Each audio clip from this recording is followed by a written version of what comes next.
We will begin with a pledge by Spencer Croshaw, and then Alyssa will give our prayer.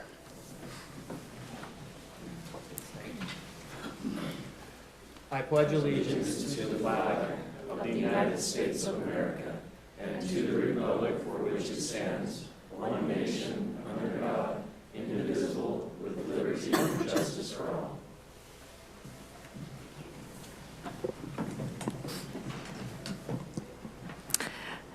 Our dear Heavenly Father, we're grateful for the opportunity we have of gathering together as a community, and we pray that Thy Spirit will be here with us, that we can talk peacefully through the issues that are being presented tonight. And we're grateful for all that we have, and we say these things in the name of Jesus Christ. Amen. All right. I'd like to thank everyone who's come out to participate today. The first item is a consent item. It involves the Planning Commission meetings from the second, from 2/12/26, and that's the only consent item. So if we have a motion and a second, we'll go from there. I'll motion it. I'll second. All right, I have a motion and a second. All in favor? Aye. Aye. Aye. Did we seat Ryan? Oh, sorry. We need to seat Ryan today as one of our alternates. We'll do that again. All in favor? Aye. Aye. Aye. Aye. Any opposed? Okay. The first item is a public hearing item. It's consideration of a request for a rezone application for approximately 26 acres of land from A2, 56, sorry, from an A2 to a PRC 10 with a TDR receiving site overlay and a review of the concept plan for the 36 residential lots. Turn that over to Sean. Okay, thank you, Mr. Chair, members of the commission. So I'll probably go through this in sections and then ask if you have questions on the particular section. And then what we'll do is we'll have the applicant speak and then open it up to the public and then bring it back to the commission for more formal discussion. So the project consists of about 56 acres. There's two property owners. One is a 15-acre parcel owned by the Allen family, and the other is a 41-acre parcel owned by Twin Hollow LLC. Both properties currently are vacant and are zoned A2. The city's Parkway Trail runs through both of the properties, so if you've been on the trail, you've been through these. It's a beautiful site. You've probably been and are familiar with these parcels. So this is an aerial. If you look on the back, I can use the pointer here for you on the screen. So the Allen property is here on the north and the Twin Hollow piece on the south. The Triple Crown subdivision is just to the north. This is Horizon Heights subdivision.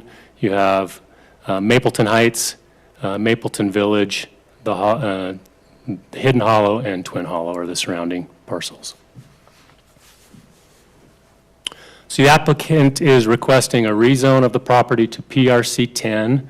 PRC stands for Planned Residential Community. It's like a PUD, master plan development, and the adoption of the PRC zoning for the project.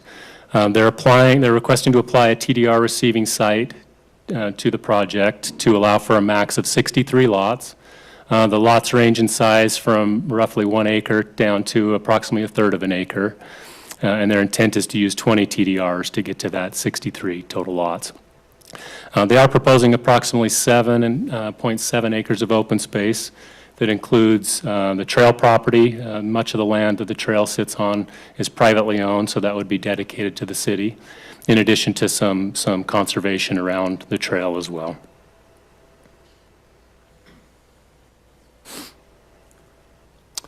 This is the proposed concept. So north on this map is to the left.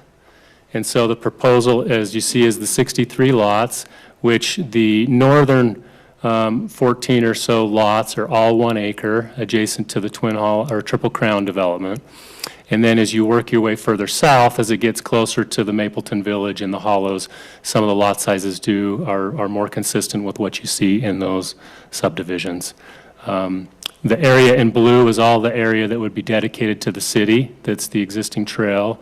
And the areas in green and blue are the areas that would be proposed for conservation purposes.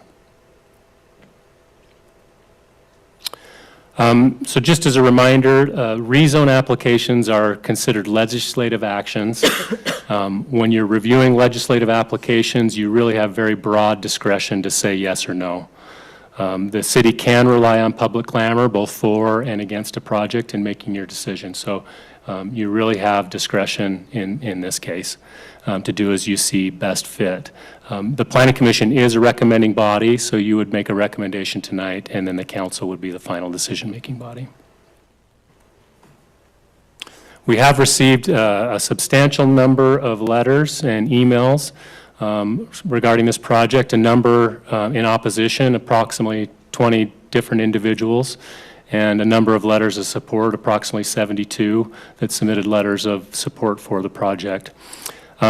Just a quick summary of the opposition. Their primary concerns include that the project is, in their view, inconsistent with the general plan, concerns over changing the existing zoning to allow for more density, and potential traffic impacts on the surrounding neighborhoods.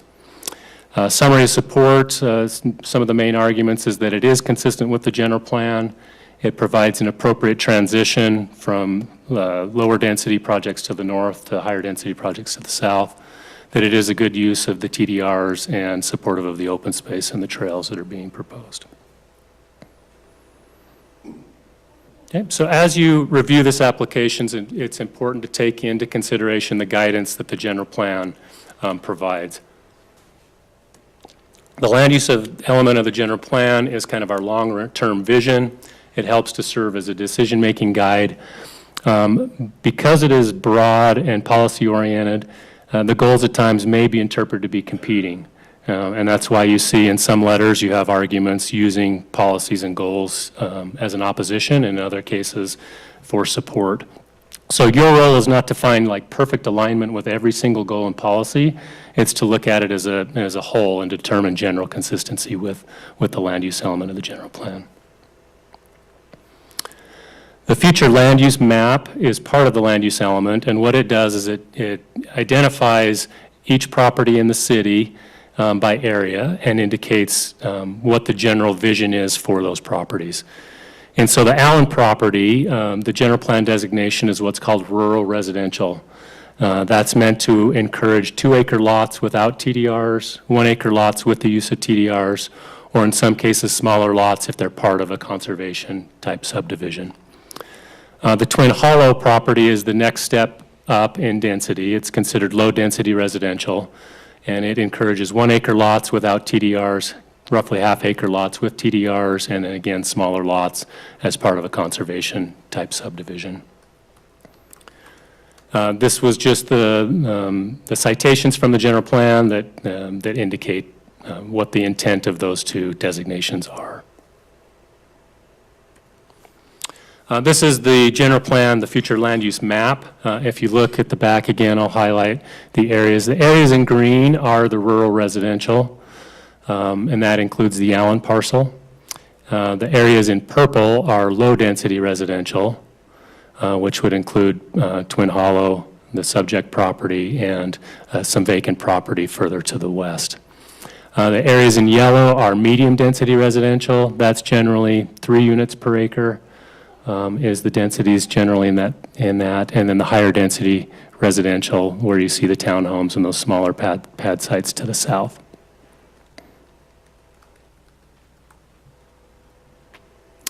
So based on those designations, the base density for the project according to the general plan would be 43 lots, roughly 6 on the Allen property and 37 on the Twin Hollow property.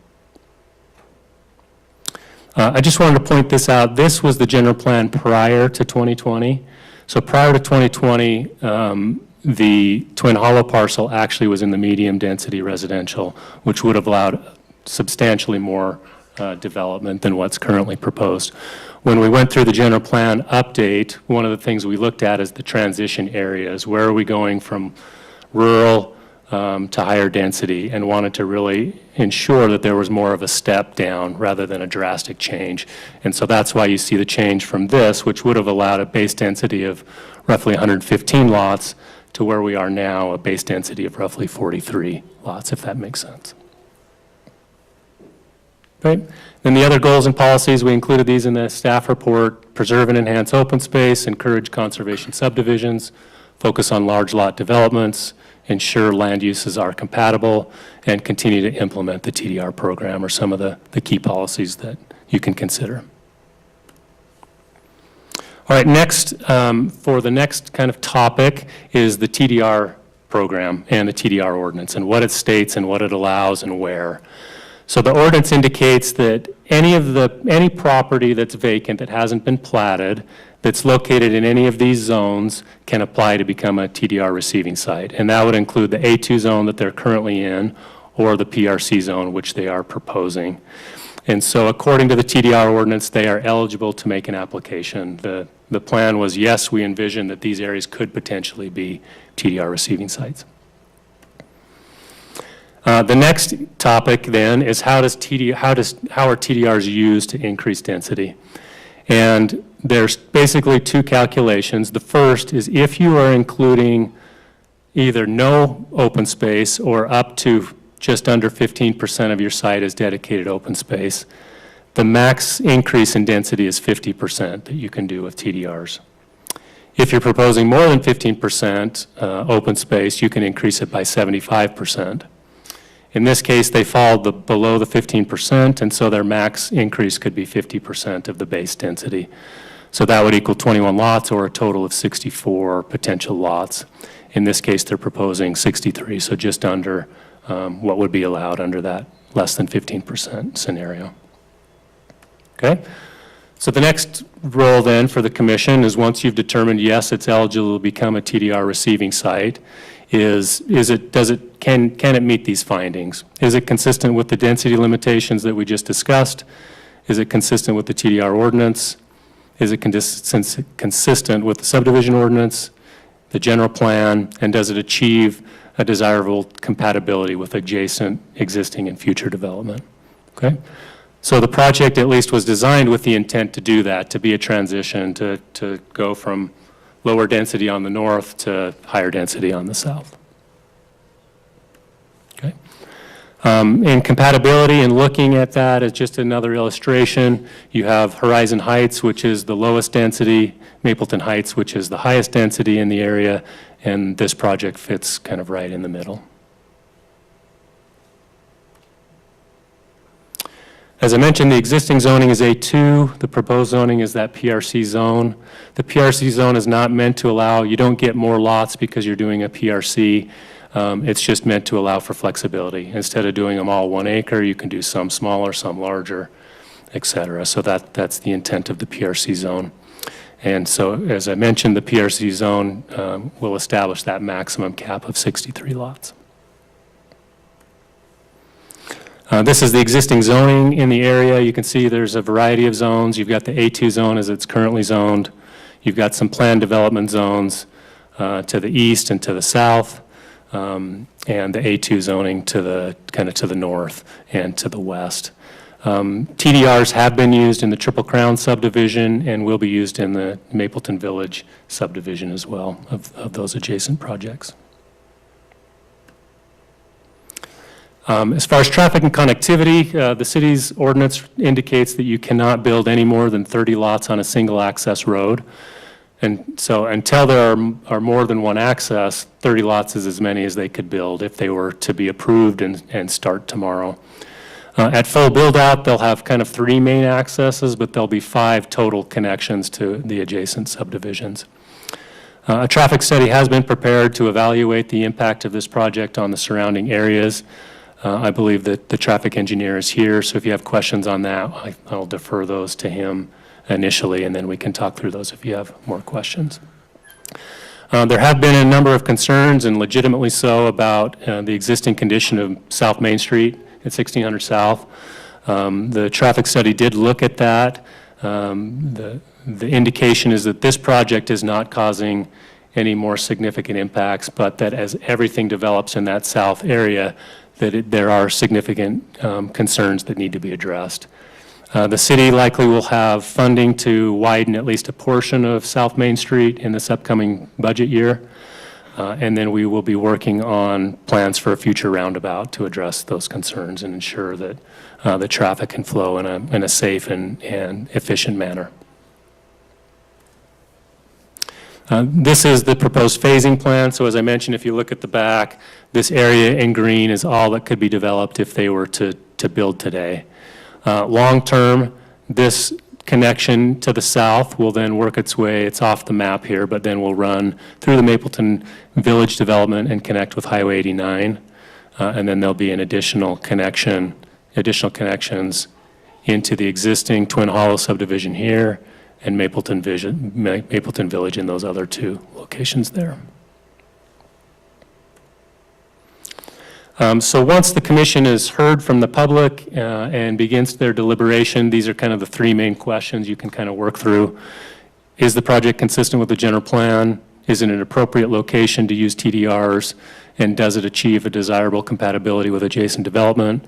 And is the PRC zoning text appropriate for the project?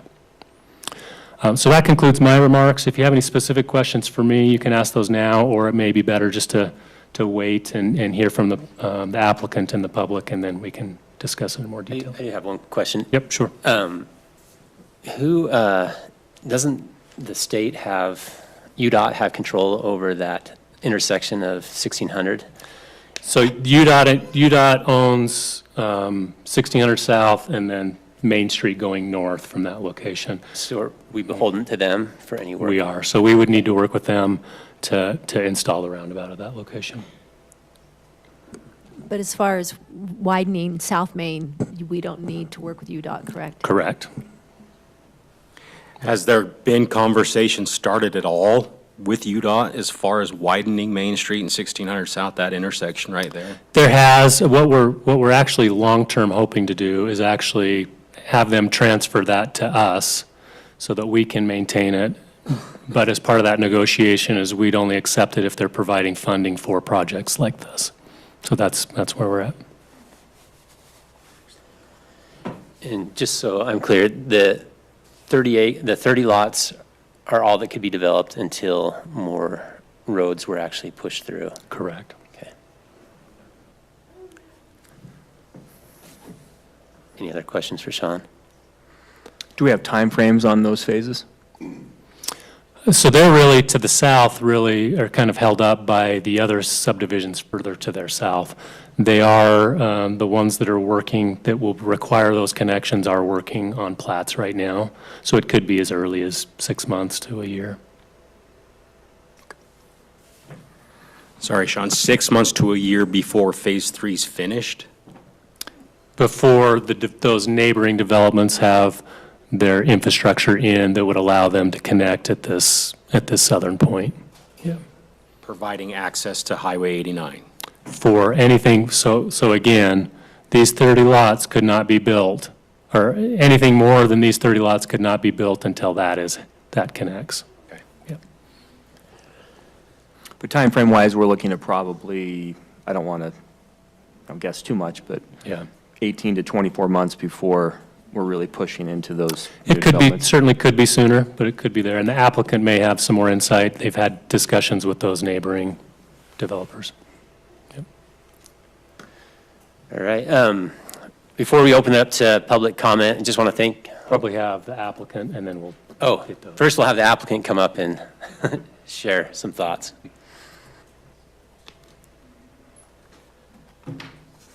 All right, so appreciate your time. My name's Mike Klauk. I'm one of the developers. Andy Ball is a partner, as well as his wife Dubby, and then the Allens, John and Ann Allen. They're partners as well. They're unable to attend tonight, so I'll be going through a few things here. So Sean has described in detail our proposed zone change and subdivision along with the staff's recommendation of approval. I would like to revisit a few key items that Sean has pointed out. So this project is a result of careful planning by the developer, design professionals, engineers, and the city staff. It has been designed to align perfectly with the Mapleton City General Plan while providing tangible, long-term benefits to the community. It's an excellent location for the TDR implementation. A key factor of this request is the site's geographic context. The proposed development is already surrounded on 3 sides by existing TDR receiving sites and is a logical and natural extension of the city's current land use map. It allows for a consistent development pattern rather than leaving an island of underdeveloped land amidst established TDR projects. So with that said, Sean, can you pull up that TDR map? Well, let me just kind of we'll go with this first. This is the Mapleton City General Plan that you're all familiar with. There might be some folks in the audience that aren't. This is the general plan. This is set by the city council as the way that they project and would like to see growth happen. And we have to abide by and align with the general plan. And you can see, and Sean's already gone over this, but the Allen is in the A2, which is a 2-acre or a 1-acre lot with TDRs. The Twin Hollow property is in the A1, so the low-density residential, and it's 1 acres or half-acre with the use of TDRs. So the next slide, Sean. This is a look at the current zoning, and on that, you can see the the sea of green, which is the A2 zone, and you can see in several subdivisions throughout this area that TDRs were used, and that's indicated by the blue hatched marks. And so we just developed 3 lots along the most northern edge of this proposed development, and we did the exact same thing. We used TDRs, and we took it from the A2 zone, and they're 1-acre lots. And our proposal matches that exactly with 1-acre lots for 1,100 feet before it transitions. So the next slide, Sean.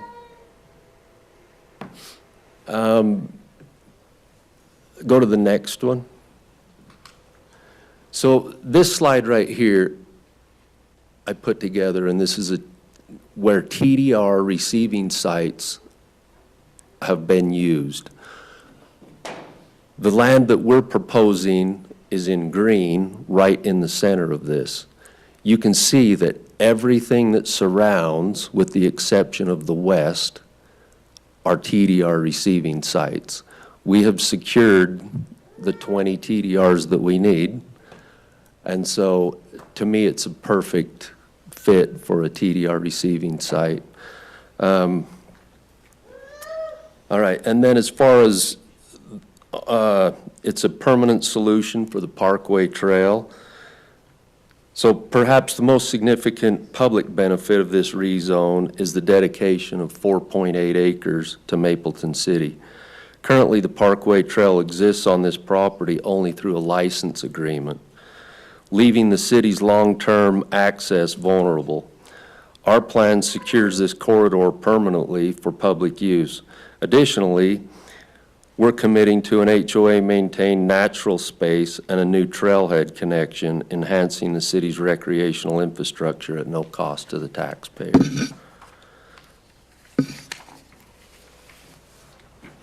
And then back to the faithful execution of the TDR program. Mapleton's general plan, goal number 9, emphasizes the transferable development rights, the TDR program, as a vital tool for preserving the city's rural atmosphere. This project acts as a model for that goal. By utilizing 20 TDR certificates, we are actively participating in the preservation of open space in other sensitive areas of Mapleton, directing growth into a logic-based receiving site where infrastructure is already positioned to handle it. This is exactly how the TDR program was intended to work. 25 years ago, the council and administration had the desire and foresight to preserve the foothills and the base of Maple Mountain and created the TDR program. We are now completing the program by transferring the development away from those sensitive areas to areas that are well-suited for development. I'm going to talk just a little bit about the transition. We've got the 1 acre lots on the north end, and if you can go back one slide. This is a little hard to see for you, but I put lot sizes all around. Again, the development that we're proposing is in green in the center. You've got the Triple Crown subdivision to the left on this screen, or the north. The majority of Triple Crown are 1 acre lots. There are 4 or 5 2 acre lots, and they abut the existing 2 acre zone, making that transition. When the Triple Crown development was developed, it made a nice transition. And that's what we're trying to do here. So to the top, in the tan color, that's the Twin Hollow subdivision. And as Sean mentioned earlier, the density's higher in that Hidden Hollow, Mapleton Village, and Mapleton Heights than what we're proposing in the green area. The tan area is primarily 3/4 acre lots. And then as we go a little bit to the right or the south, up above the Hidden Hollow subdivision, that, 0.3 to 0.4 acres is the average lot size up there. And then as you move into Mapleton Village, that gets quite a bit more dense, and those are 1/4 acre, even less, 0.19 acre lots. And so you really it's important to make this transition from the existing 1 acre lots to these 1/4 or smaller acre lots on the other end. And we've worked hard and long with the staff and the engineers to get this harmonious transition to occur. And I think that the plan really is done well, taking into consideration all of the surrounding areas. And again, on the open space, as Sean mentioned, you can go from 0 to 15%, and with the use of TDRs, you can increase your density by 50%. We're at 14%, and that was by design. We could easily move a couple of lot lines and achieve the 15%. Once we achieve 15%, we're entitled to 75% density bonus. And so we made a conscious decision, mainly because I live closer to this than almost basically anyone. There's another one that's real close, but the Allens and myself, we're right there. And our properties abut this subdivision, and it was our decision and the way we designed it that we didn't want it as dense as we could. And so we're leaving 12 lots on the table that we could otherwise have. And that was just because we were trying to be sensitive to the surrounding neighbors. And that's not, I don't want a high-density subdivision in my front yard. And so that's just a little background of why we are where we're at. And, I just want you to understand that we could push for a lot higher density. We've been approached several times by national builders and other local larger builders. And the reason that we haven't entertained any of those offers is I know good and well that if any other developer bought this, they would go for the maximum allowed density. And I don't think that this area warrants that. I think that it will be much better the way that we're proposing this. And so that's kind of the So we recognize the importance of maintaining property values and the neighborhood feel of the surrounding areas. To ensure a seamless transition, our layout includes 1,100 feet of 1-acre lots. So as you look at the map, on the left side, from the road where it touches, there's 3 lots that are in Twin Hollow that are 1 acre. We're going 1,100 feet to where the big 40-acre square opens up. Those are all 1-acre lots. So the transition buffer is quite large. To the minimum sized lots extending to the north boundary southward. This buffer acts as a permanent density transition zone, ensuring that the high visibility northern border remains indistinguishable from the Triple Crown character. By mirroring this character at the point of contact, we ensure that the development respects its neighbors while utilizing clustering further south to manage the overall density, effectively at 1.1 units per acre. I encourage you to study the proposed lot sizes and compare them to the surrounding areas. And that's this map that you're looking at here. There are lots that are right above our 1-acre lots that are .48. And those homes look great. They look, they do not distract from the area at all. All right, so.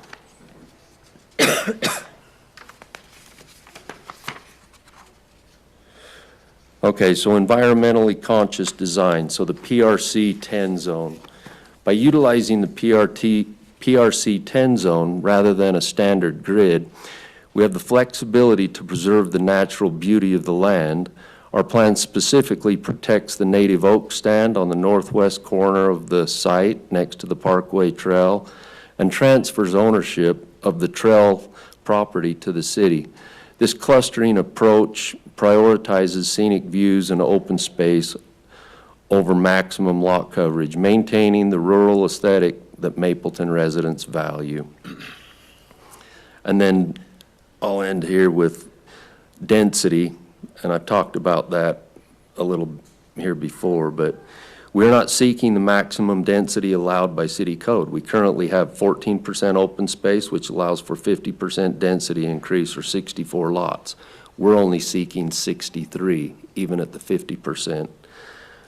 We're under that. While at 15% open space allocation would entitle us to 75% bonus density and an additional 12 lots.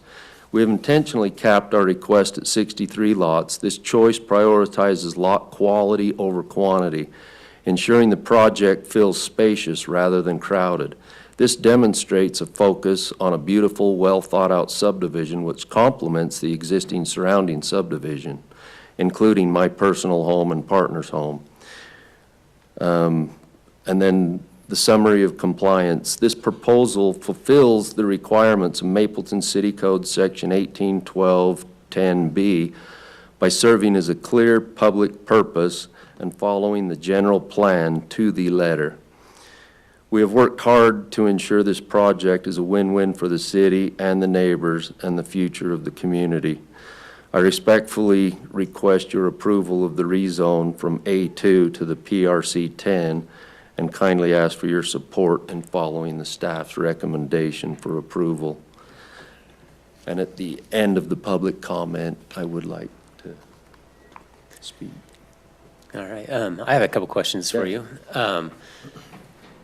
In relation to the size of the trail and the dedicated space, how much ground on either side of the trail will be left open? The trail corridor is 100 feet wide, Okay. whether it be an easement or if the federal government owns it. So it's 100 feet wide, and Sean, I'd say the trail's 12 feet wide? 14. 14. So you have a significant amount in that 100-foot width of property that will be owned by the city. Okay. One other question. The lots to the south that are in blue, they're 2-acre lots, but up to the 1 acre. What are the feelings of the owners of those? Have you met with them? And You're Yes. talking about these ones? yes, So if we start on those 4 lots, as we go across, we'll start on the right-hand side and work left. Gene and Dean Allen, who was the mayor of Mapleton, and he donated the water tank property up on top. That's their property, and we have a letter of support from them. The next one is, and now I just got my Alzheimer's and I can't remember their name, but we have a letter of support from that neighbor. Well, the next one is John and Ann Allen. They own the property down below us. It's been in their family forever. So we obviously have a letter of approval from them. And then the next one, we have the letter of approval. The next lot that looks like the state of Utah, that we didn't receive a letter, but he has met with John and Ann Allen, and he has proposed to buy the first two lots in our new subdivision. So I'm not anticipating that he's against it either. Then the next lot is my house, the white square, and right up above my house, that is Doug and Jeannie Strong, which is another, she was an Allen, and we have a letter of support from her too. So that 2-acre zone's well covered, Great, no opposition. thank you. Any other questions for the I applicant? I have a question. The open space that's kind of an easement on those 3 lots that are kind of up at the top, what does that look like? I know it's a stand of oak trees, but as far as if I bought that lot, what could I do with that space? Is it absolutely I can do nothing, or is there anything permitted that I could do with that space? So that's a good question, and what would happen there is you will own that property. That's the only piece that isn't owned by the HOA, but you would own that property. You would be able to manicure and do whatever you would like with your property until you hit that blue line, and we'll mark it out. Now, we're going to encourage that get cleaned out. There's a lot of dead growth and stuff in there. So we would want to clean that out, and we would encourage, hey, get your sprinkler system. We're just trying to really preserve that large stand of oak. You know, it's kind of a unique thing. Oak takes forever to grow. And so that's the idea there, is when you start in to the trail, that you have that nice oak. We don't want somebody to go in and clear cut that. And so that's where we're at there. You mentioned, so you've got the trail, you've got the width of 100 feet, right? And did you mention the association would be taking care of that portion, or what, did I understand? No, so we're going to dedicate that give title to that 4.8 acres Right. to Mapleton City. And at that point, it would be Mapleton City's Maintenance. maintenance. And then as far as the current status of the management of that, the easement that's in place, what does that look like, just so everybody can understand? So the Bureau of Reclamation claims the easement, whether they own the property or not, based on an old 1890s act. And so that's how we were able to receive the license agreement. But license agreements have sunsets, and it's always better to own in fee title, so there aren't disputes with property owners in the future. So we certainly want that property, and that's a benefit to us. The Bureau and Central Utah Water, who operates the pipeline under what used to be the canal, they still will, anything the city does in that area as far as maintenance or planting, we have to still work through them. I have just one other question. You mentioned a new trailhead connection. I'm not quite sure what that is, where that is. I can hit on that one really quick for you. So the Mapleton Heights subdivision, which is here, this section of that project has not yet been completed. But as part of their approval, they had to build it's a little over a half-acre trailhead park. So there'll be a restroom, picnic tables, and a connection onto our trail. And so the trail that Mike's referring to is there's a footpath or a bike trail that you could connect through that open space to it. That trail that we're speaking about right now, it is paved currently, right? It is, yeah. Finished. Not the dotted line black one that they're adding. That'll just be. When do we a- anticipate Mapleton City taking ownership of that trail? Like if this were to be approved and move forward, Mr. Klauk got the go-ahead to go ahead and excavation, does that transfer of ownership take place prior to that? Or does it take place after Phase 2, Phase 3 is completed? Yeah, When? typically it would be dedicated as part of the plat and the phase that it's in. But if the commission and the council want to ensure that that happens as part of the first phase, you could recommend that that happen. I'm sure they would be fine. I'm assuming you'd be fine with that. Absolutely, yeah, we would dedicate it to the city immediately. Going back to the phases, I had asked about timeframes for phases. Do you have an idea on there? As Sean mentioned, we're only going to be able to do the first phase that's in green in this map, and then we're tied. The state has a rule that you can only have 30 residents on a single ingress egress. And so we're at the mercy of the development that's been approved, and what I've been told, and Sean can correct me if I'm wrong, but the access agreement has all been worked out between the developers. A national developer bought 30 lots just to the right, lower They bought these. in that area. And they're incentivized, they have the incentive to connect that road. They have the ability, they've been granted an easement, and so I've spoken with them. I don't have an exact date, but I know that they're moving forward. Didn't they get their final approval? Yeah, their plat's approved. They just haven't indicated that they're moving forward So on they're- construction yet. Yeah, they're ready. They've got, all they need to do is post their bond, I'm assuming, and start construction. So I would anticipate, they have said that that will happen this year. And so for us, we're not trying to set any land speed records by any means, and so I'm thinking that the green phase is a year, the blue phase would be the next year, and then the brown phase would be the following year. And that's dependent on the economy but we're not trying to just sell these out and, we build a lot of them. These homes going to be built by you, or are the lots for sale, bring your own builder? What's A combination of both. Okay. Yeah, so what we've done in Twin Hollow and Hidden Hollow is you have to be an approved builder. And so we've kind of narrowed it down, and we want custom home builders.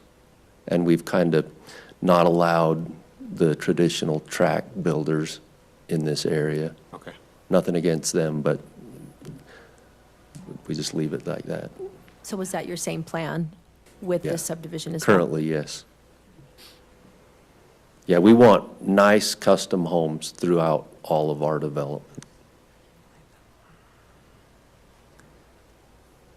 Any further questions? Okay, All right, so thank you very much. And then, as Sean said, our traffic engineer, Matt Hastings, is here if you guys have any questions for him. Thank you.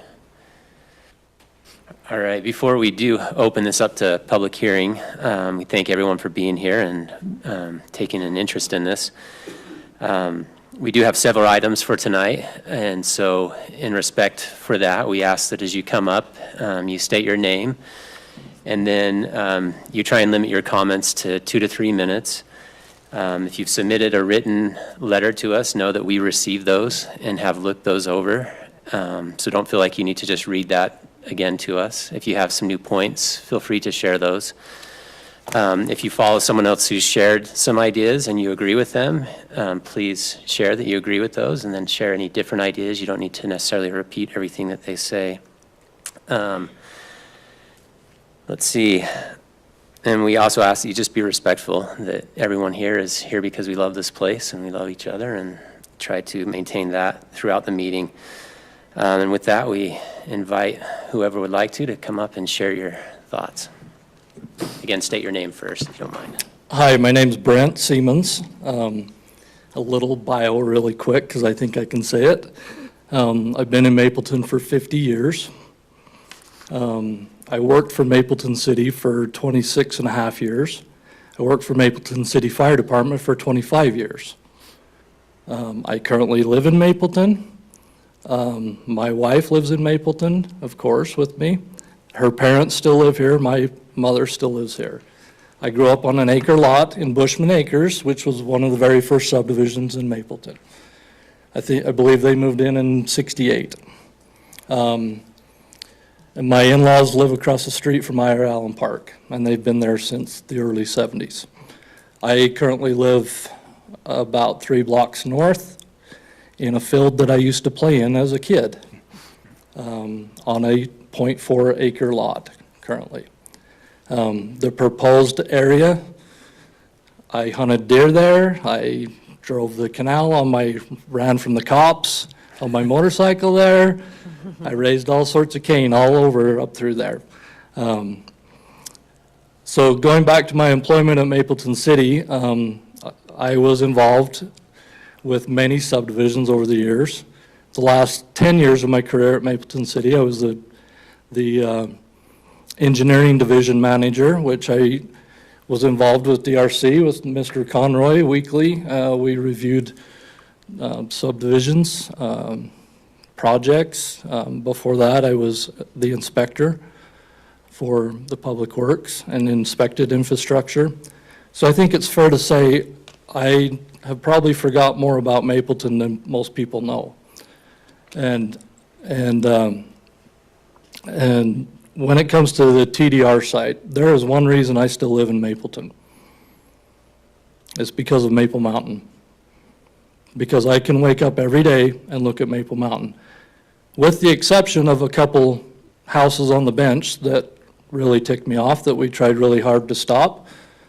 That just the other night I was up hiking and I thought, you know, I used to be able to come right here and go out on the Fire Break Road and make my way down, but can't do that anymore. Because of property owners. Property owners have rights. Mr. Klauck and Mr. Ball have rights. People always ask me when I was at the city, what can I do to stop this subdivision? And my answer was always the same. Go buy it and do whatever the heck you want with it. If you wanted open space, go buy it and you can look at it. If you want to develop it, then you can develop it. When the TDR program was put in, I was involved in that a little bit. I think this is a perfect place for a TDR receiving site. I think there are places in the city that it's not appropriate, but this is very appropriate. I am in full support of this. Like I said, if everybody that now lives in Mapleton gets up and says, I'm opposed to this, I don't want that, well, somebody was probably opposed to where you live now and didn't want it either. But guess what? We see each other at functions and city events and we shake each other's hand and say how much we like each other, but kind of before that, people don't act that way. And it really drives me nuts as a longtime resident of Mapleton, that I've seen hundreds and hundreds of subdivisions come through. And for me, yes, it was job security at Mapleton City, because that kept me busy. Did I like that everything was getting developed? No, I didn't. I still don't. But people have rights. People have property rights. And I would hope that you would see through some of the ridiculousness that is brought up with some of these proposals in opposition when some people live on acre-plus lots and are opposed just because they have property rights too. So I would highly recommend to approve this concept and the zone change. Thank you for your time. Thank you.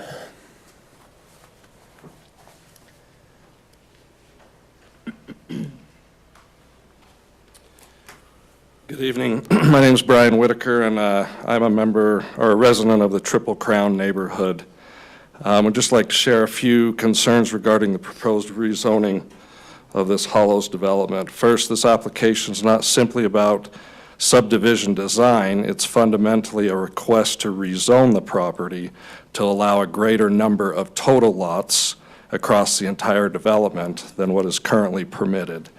That distinction, we feel, is important. It can't be designed perfectly with the general plan if a rezoning is needed to accomplish it. Mapleton's general plan clearly emphasizes preserving the city's rural atmosphere, open space, and agricultural character. The current A2 zoning reflects that vision. Increasing the density to approximately 63 lots represents a meaningful shift away from that established pattern. It has to be rezoned to a PCR in order to increase the lot quantity. Our opposition is that it not be rezoned. We want to make it clear that we're not opposed to growth or development. We understand that change will come. However, we do believe that growth should be consistent with the general plan, compatible with surrounding neighborhoods, and supportive of long-term community safety and character. Second, while the proposed PCR zoning and TDR credits to achieve this density, there is concern that these tools intended to provide flexibility in design are instead being used to increase overall density beyond the general plan that it anticipates. This raises questions about whether the proposal aligns with both the intent and the spirit of the code. Third, residents have concerns related to public safety and infrastructure, including traffic, construction traffic, and emergency access, particularly evacuation in the event of wildfire or other natural disasters. These are critical consideration as growth continues.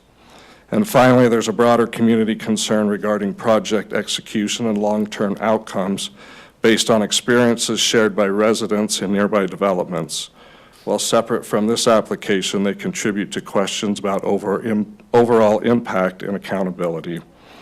Again, we just want to make it clear that we're not opposed to development or to this subdivision.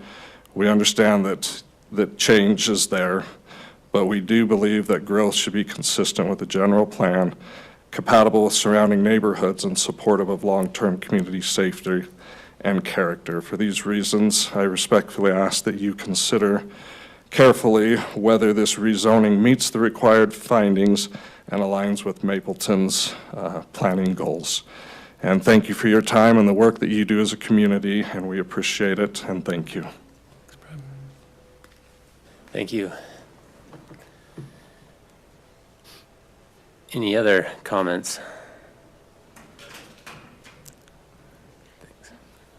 I just wanted to say I like the plan, and I think it fits with what's around it, and I think that it's a good use of the space. I appreciate the trail being continued.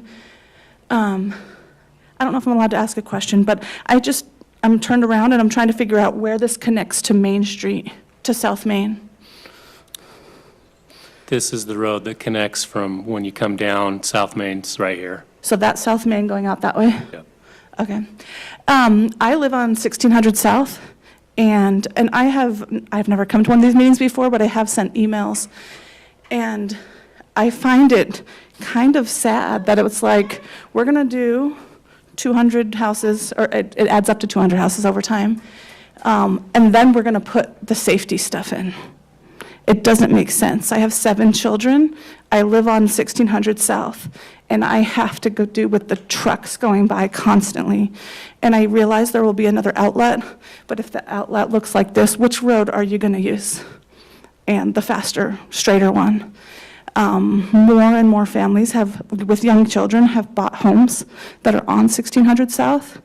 And I know that we need to talk to UDOT. They've been telling us that we need to talk to UDOT about sidewalks for years, and that's not going to happen. So my only concern is that they're going to put in a roundabout to make this more safe, but why are we doing safety after we're doing the development? And I think that anybody with children who has to live with this, I actually arrived right on the scene and picked Colin Allen up off the ground when he got hit by a car on our road right here. I live right directly, diagonally across from him. So it's not fun, and I just think we're going to keep going and going until my child or somebody's child gets hurt on that road.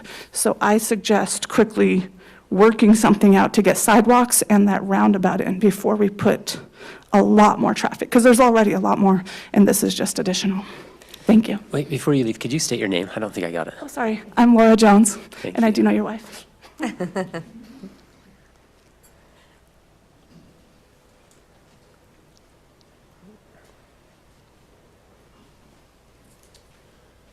My name's Dave Conrad. I live on Hidden Canyon Drive. I'm Mike's neighbor, 2 houses to the north. About 2 years ago, maybe a little longer, my neighbor across the street, his home started on fire. Our road is so narrow that if there's a car parked on each side of the street, in fact, the fire department could not get to his home coming from Triple Crown. They had to go back around, come up 1600, back on Main Street to service his house that was on fire. The firemen that were there said that if it had taken them another 2 minutes to get there, they would have lost the whole house. They didn't lose the whole house. But Hidden Canyon Drive is so narrow. I agree with this good lady who talks about the safety. If there is a car, you can't get a cement truck to go between without the potential of hitting one of those cars. My concern is, again, her concern of safety and accessibility for the safety of not only us, but for these new people who are going to be building the homes in here. I'm not opposed to the development. I'd like to see it stay where it is. But the decision's up to you, and we appreciate your time and effort that you put in as a committee and as a council. Thank you. Thank you. Sean, has this been through the fire chief? Has he had eyes on this proposal? On the rezone itself, we've reviewed. Not the rezone itself, but I mean the overlay of the rezone, the sizes of the roads, the access in there for emergency Not vehicles. specifically on size widths, no. He hasn't seen this. Right. Okay.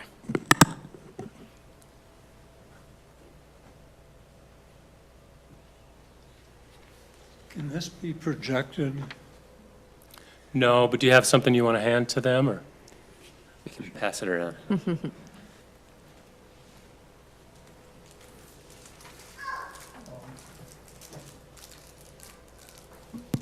So my name is Joel Janus, and I live in, on 3050 South. I guess that's called Horizon Heights.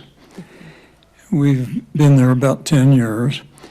And just a little bit of background, I'm 90 years old. I still teach at the University of Utah. And so I'm up there a few days a week, and I come back to home and look around, and I just can't believe how beautiful it is here and how peaceful it is. I don't think that our neighborhood will be directly impacted by this, but I do have a concern about traffic and safety. So because I'm involved in research at the dental school and teaching, I took a researcher's approach to it. And I went on AI. I don't know how much you guys are involved with AI, but I'd like to share with you what I found out. So I asked the question, how many average household trips per day? And the answer is a Utah home with 3 cars, and I assume that most of these houses will have 3 cars or more, averages about 14 to 15 household trips per day, based on the 2023 Utah Moves Transportation Surveys 3+ vehicles group, which shows the trip rates around 14.4 to 14.9 for Utah counties. That sounds reasonable to me. And what that means is the survey reports household trip rates by number of vehicles, and that's 3+ vehicles. And in my neighborhood, we have 2 cars, just my wife and I are there. But I think most of the other homes have more than that. And I assume that people that can afford these homes are going to have more than 3 cars. Lots of trucks, lots of SUVs. So for Utah overall, that category is about 14.4 trips per household per day, and nearby county group values are in the same range. So my point is this, that there's going to be a lot more traffic. And I'm sure the city will try to adjust to that and mitigate it. But I would propose that what we're looking at in green looks great to me. I'm not exactly sure why this subdivision is in 2 phases that include smaller lots. What we see in green is not going to be a problem, in my opinion. But as I look at the rest of it, I'm thinking, you know, there's going to be a lot of traffic, and it's going to be hazardous. So that was my proposal. Thank you.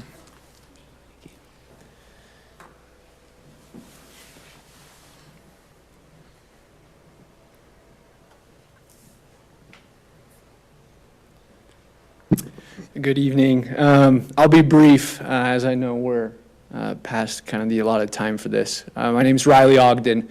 I'm not currently a resident of Mapleton. My wife and I, with the little 1-year-old out there, want to be.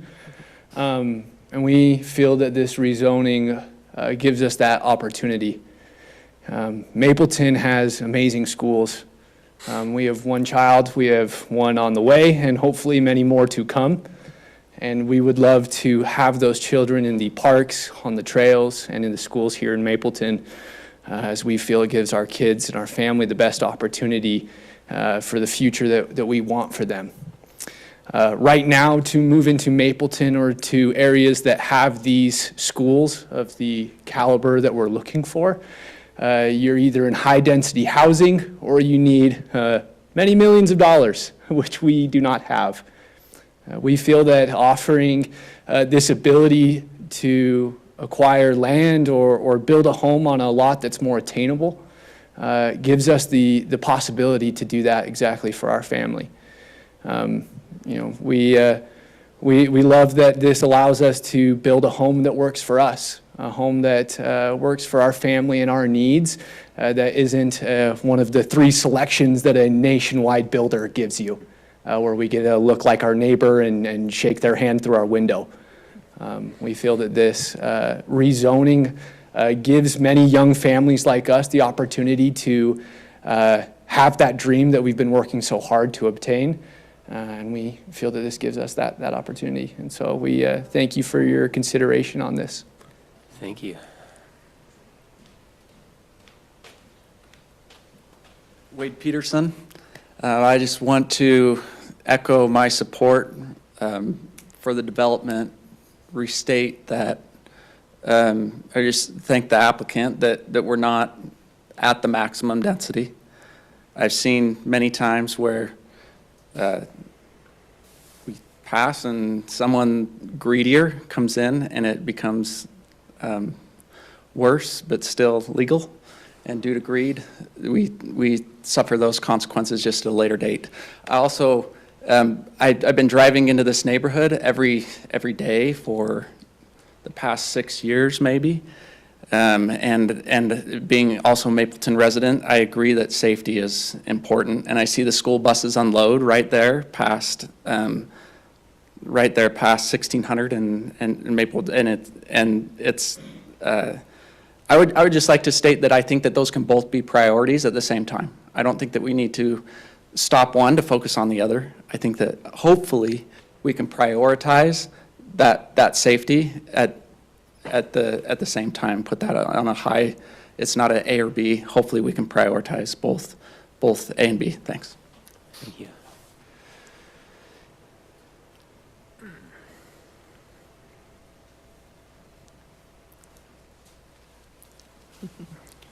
How you doing? Boyd Harder.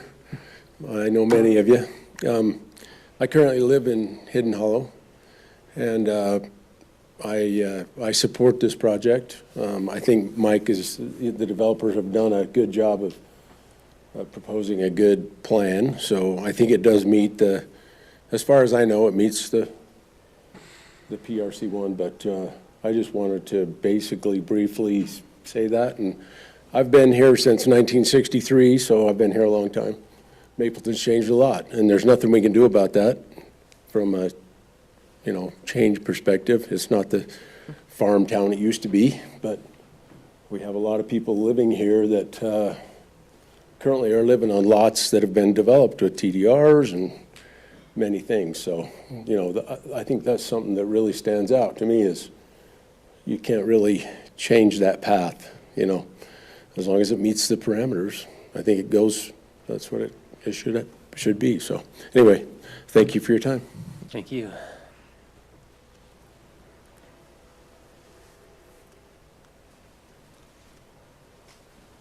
Steve Johnson. I own one of the lots that looks right down on the valley, but Sean already addressed one of the issues that I have, as well as did Andy and Mike, and two of the council or commissioners addressed it too. In the bottom right of the map, you can see where Mike and Andy have 4 lots on Mapleton Estates Circle, cul-de-sac down there.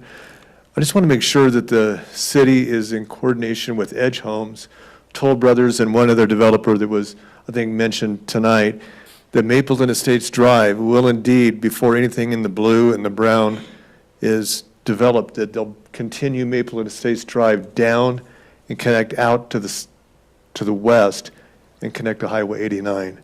So I think it was addressed. I think 2 of you had some questions. I just want to make sure that we're all in agreement on, before anything can be done over and above what they're asking for tonight, we'll have additional egress and ingress to the west.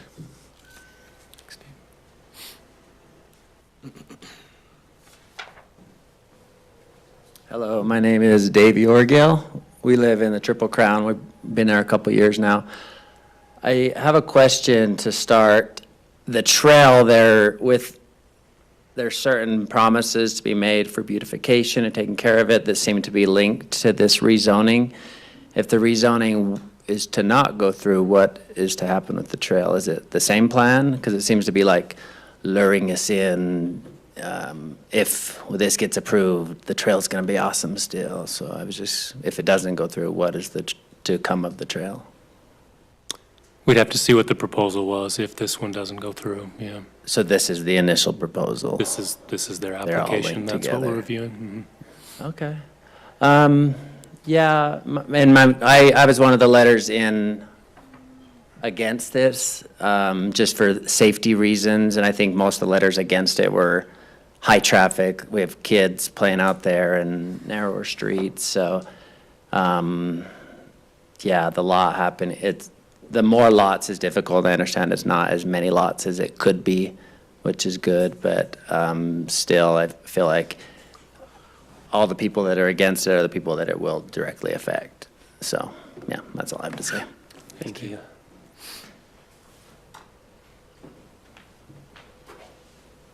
I want to go up after Davey because I'm in agreement with what he said. My name is Carrie Hardy, and I live in Twin Hollow. And I'm grateful to live in the neighborhood and be in a subdivision that was approved and developed by Mike Klauck. I'm not against the development. I'm against the rezoning. I don't understand why we need to add 20 more homes. Why do we need more density?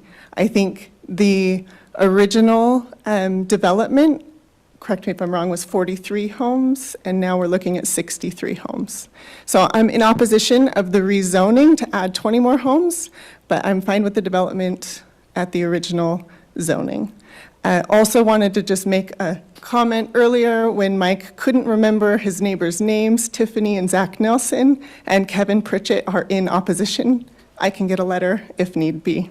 Those were the homes in blue that you pointed out. Thank you. Carrie, I have a question for you. Yes. You were around late summer, early fall, when they had the fire up on the mountain. Yes, it was terrifying. Directly affected you guys probably. I think you're the first one from Twin Hollow, probably, that has spoken tonight. Am I wrong? Steve Johnson, who talked about the access to Highway 89, is also in Twin Hollow. Now, when that happened, did you notice like an increase of what I like to call looky-loos? Everybody wants to come up into your neighborhood to see what's going on. All of us were awake until about 3 a.m. And yes, there were lots of Did looky-loos. it make it, with all the extra people that didn't live in that neighborhood, up in that area just to have eyes on it, did it make it difficult for you guys, or not for you guys, but for fire apparatus to make access and to get into places where they needed to be in order to protect your homes? Yes, and I would agree that night, and also the next day. We went up to deliver meals. We brought water bottles to the firefighters and snacks, and there was still a lot of looky-loos. They had to keep turning people away, and it's such a tight development, tight roads with all the construction.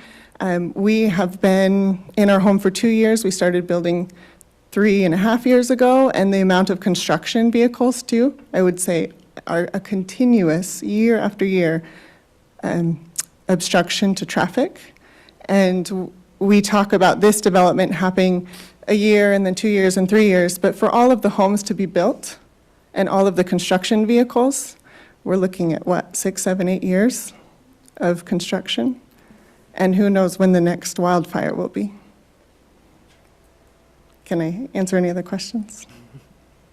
No, I think that's good. Thank you. I appreciate it. Thank you for considering the opposition to the 20 additional lots. Thank you.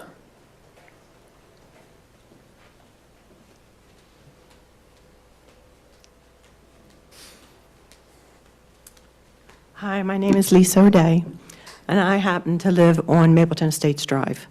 And I have a couple questions that I would like to have answered. And one is, I can see from the drawings that Mapleton Estates Drive is wider than the proposed road that goes down into Triple Crown and the roads that are going there. Can you answer that question for me? As to the width of the roads, how much more narrow they are from Mapleton Estates Drive? Yeah, I think right now what they're showing is a 32-foot right-of-way. Again, this is concept plan, so these aren't final subdivision proposals, but that's what it is our. Well, I would like the town to take into consideration of that. Carrie just expressed it about the passability with all the different vehicles. Yeah. But one thing I don't see in here in the drawing, and I'm just very sensitive to this at the current moment because we just experienced a water main break in front of our house just a couple weeks ago, and the entire road flooded. And I happened to have been there when the break occurred. I was the one who called the city and let them know that, actually, it was my husband who called. And the first sign of water did not come out of underneath the macadam, in between the macadam and the gutter. It actually came out through the inlets of the current storm drain system.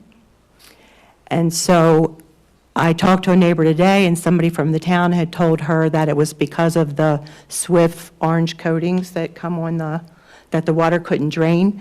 But when the water is coming from the opposite direction, it was actually coming out the inlet, not that it couldn't get in the inlet. It was actually, when it started, it had two inlets. The inlet that is between myself and Mr. Benson, and then the inlet directly across the street. That's where the water first came out, when the water occurred. And so our retention pond, that is just a few houses up the street, could not handle that water.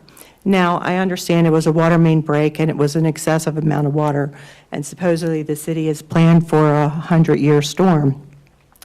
But currently, I just learned this. This all woke me up to a whole new reality here in Mapleton, is that we don't have a storm system that connects to everything and then makes its way out to the lake. We count on these retention ponds to hold the water. And my concern now, looking at this and coming to the meeting, I didn't really have any concerns when I came to the meeting, but I do now, because that green area is a low-lying area. And so right now, it's all permeable land. You take and put all the houses, and then the 3-car garages, and the 3-car driveways, that's all non-permeable land. So when we do have that 100-year storm, and it comes out to the roadway, what's going to handle? I don't see any retention ponds. So I think that we maybe need to use some of this space for some rather large retention ponds, considering that that's in a lowland. And that's my concern, because I don't see any retention ponds. Are there planned retention ponds? They should be on the drawing. I know, Yeah, but we this should- meeting doesn't address that right now. Okay, So so that that's. will be addressed. That's my concern, so I just want you to consider that. Thanks. Thank you. Any other comments from the audience? My name's Kurt Siemens. I've lived here almost as long as Boyd has, but not quite. 60 years that I've been here. I'm all in favor of this, and it looks like a great proposal, well thought out, and it looks to me that it meets all the criteria that the city's required. The concerns that I hear on the opposition of this are concerns to do with traffic, and I agree with that, but we need to start with I-15. There's not enough road for I-15 traffic, so the concerns are not so much in the development, their concerns are outside with the traffic issues, and that doesn't have anything to do with the development itself. And we do need to address them concerns. And as far as this last opposition, we need more retention ponds in the storm system. There's no way Mapleton City can afford to put a storm system in this town.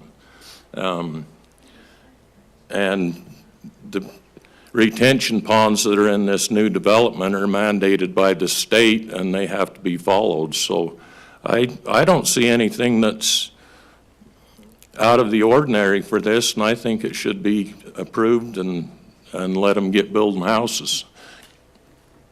Thank you. I'm going to take another quick 20 seconds because I'm hearing chirping behind me of our kids don't play on I-15. And if I get emotional here, I'm sorry. Just sitting here thinking, I've been on about 4 or 5 fatalities in the city of kids in roadways. So I know all about it. I know all about the safety. And no, our kids should not be playing in the roadways. I get that. I have grandkids that live with me right now, and I try every day to keep them out of the roadway. I agree with the safety 100%, 100%. And our city fathers understand that, but like has been said, if 1600 South was built with a roundabout and sidewalks 40 years ago, there would have been huge opposition then. Why in the world are we building a 60-foot wide road? So I totally get the safety side of it as well.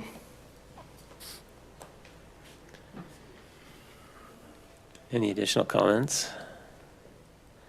All right, we'll go ahead and close public comment. Well, yeah.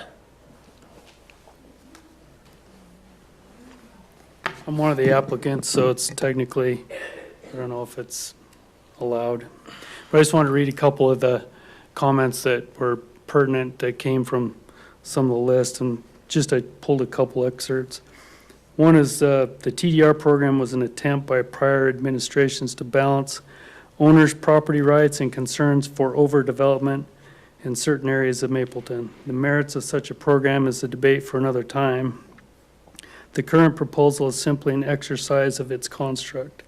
To that effect, I'm very aware of some in the neighborhood who are expressing oppositions to find such objections more than a little hypocritical.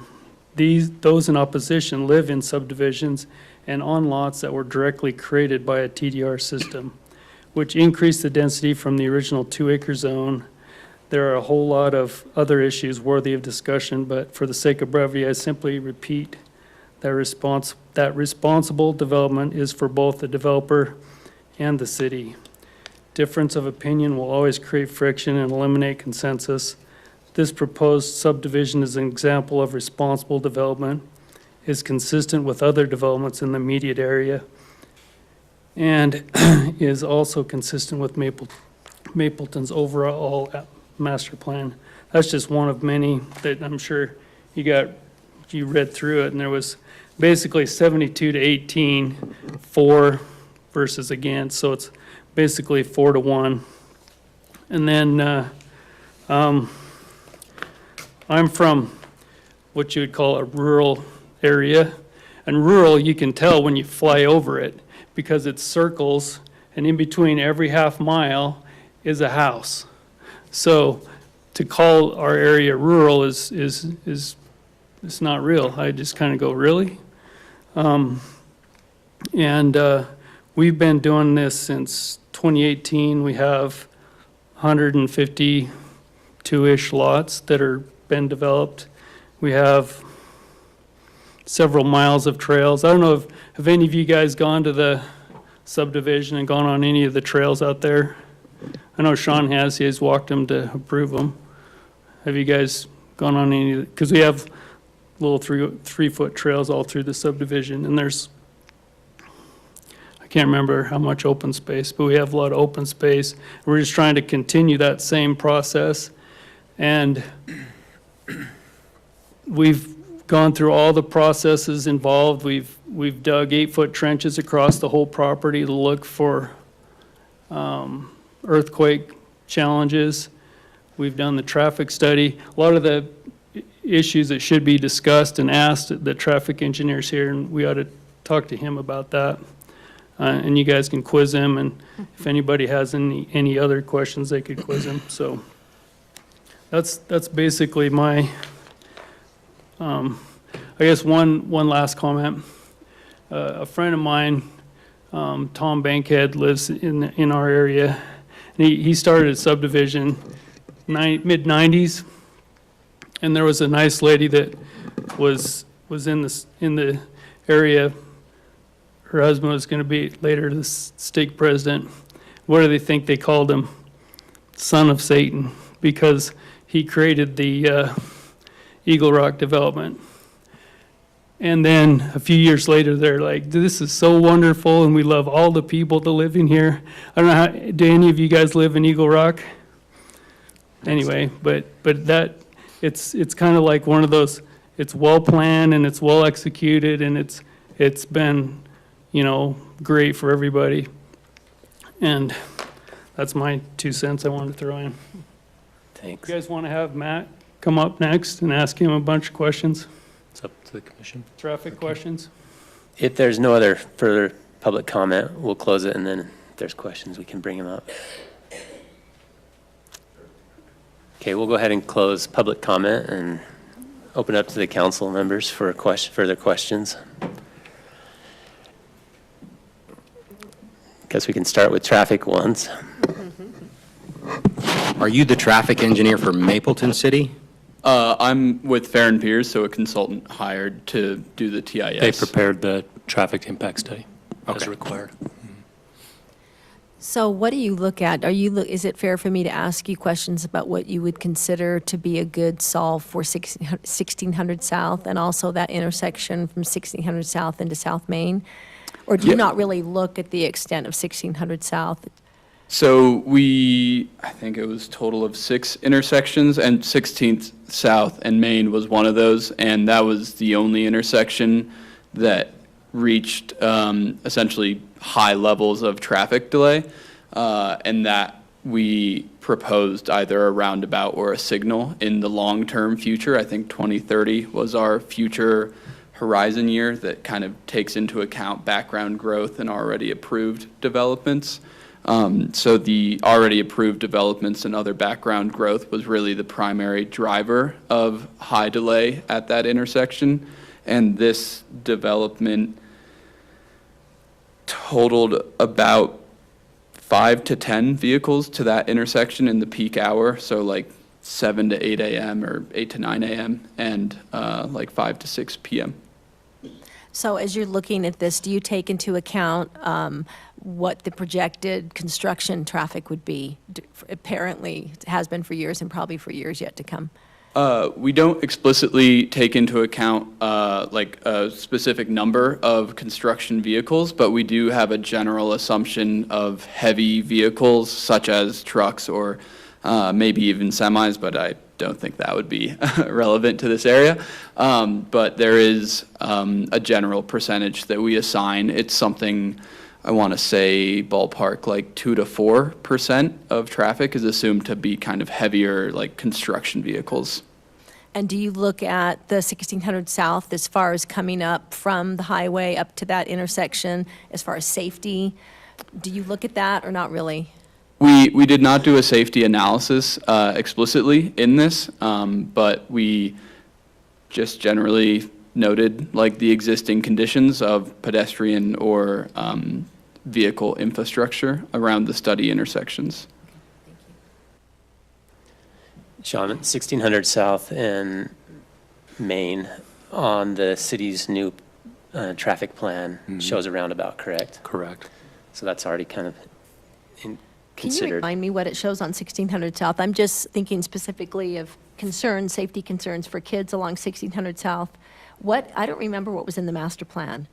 So it does, long-term is to have sidewalk fully built on 1600 South, but it's millions of dollars to do that. And so it's just a prioritization of what's most important. And so right now, the priority is widening South Main so that when you come to the intersection, that the pavement's in good condition and you don't have to pull off to the shoulder to allow vehicles to go past. So that's priority number one. Sean, the phase one of this, will it even affect South Main? As he mentioned, at full build-out, they're talking a handful of cars at the peak hours. But so at phase one, there's would be pretty probably small. no connection really. There will be, I mean, people will use that route for sure. Actually, it may even be a little higher for phase one than Phase one. full build-out because it doesn't have the southern extension. But in either case, if it was fully built out, the impact is negligible. When they widen it, do they put sidewalks? Or On is one that s- a separate? Most likely we'll widen one side with sidewalks at first. Mhm. And we see phase one happening starting this year, but the widening of at least the first part of that South Main, not till next year. So our plan is to have money in this fiscal year budget, which is July to July. Oh, okay.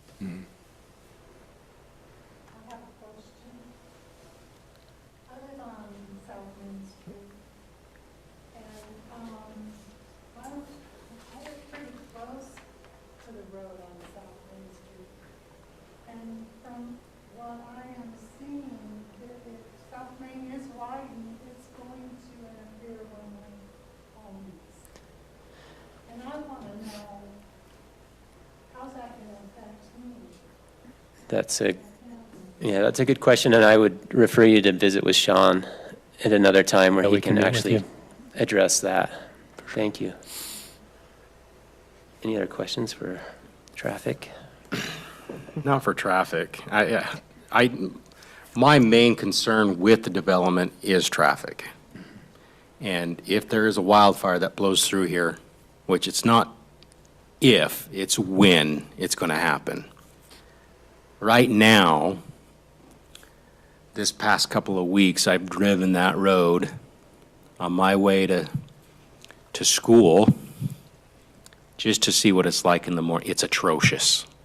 1600 South and Main Street during rush hour, evening, morning, it's atrocious. So, I mean, we put phase one in there, we increase traffic how much, right? We put phase two in there, we increase traffic how much? And when does that road, when do we have another main artery for this neighborhood to be able to escape? Right? An emergency evacuation, it's not going to happen. I mean, not until there's a main artery or some type of access to go in there. And so, Well, phase two, I don't think can start until there is another access point. So you're just talking phase one to begin with. Do you have, yeah, I mean, even now, like, it's bad. And like I said, the word I chose to use is atrocious. So adding 20 more lots in there, it's going to make it worse. Plus the lots that aren't developed right now that have already been approved in the Twin Hollow neighborhood. So. Sean, when negotiating with UDOT, does concerns like this, if you are putting in more houses there, is that another leverage point to get them to Could be. act? So in effect, we might be actually increasing our leverage with UDOT to get something done. In your traffic studies, do you have projections on flow of traffic relative to inlets and outlets? So when we've got phase one, we can anticipate they're going to come off of, the 16 in Main, but as we do phase two, phase three, do you have projections as to how traffic is going to flow? Yeah, so we have assumptions. This was for full build-out of all three phases, but assumptions of all of the study intersections, the existing ones, we collected traffic counts like 7 to 9 a.m. and 4 to 6 p.m. And then using that along with regional traffic demand models, kind of the long-term forecasting by MAG, we come up with an assumption of, say, 20% of vehicles going north on Main Street, 45% of vehicles taking 1600 west. So yeah, we come up with those assumptions kind of based off of the data that we were able to collect, and then also just looking at general development trends of the area and where infrastructure is located.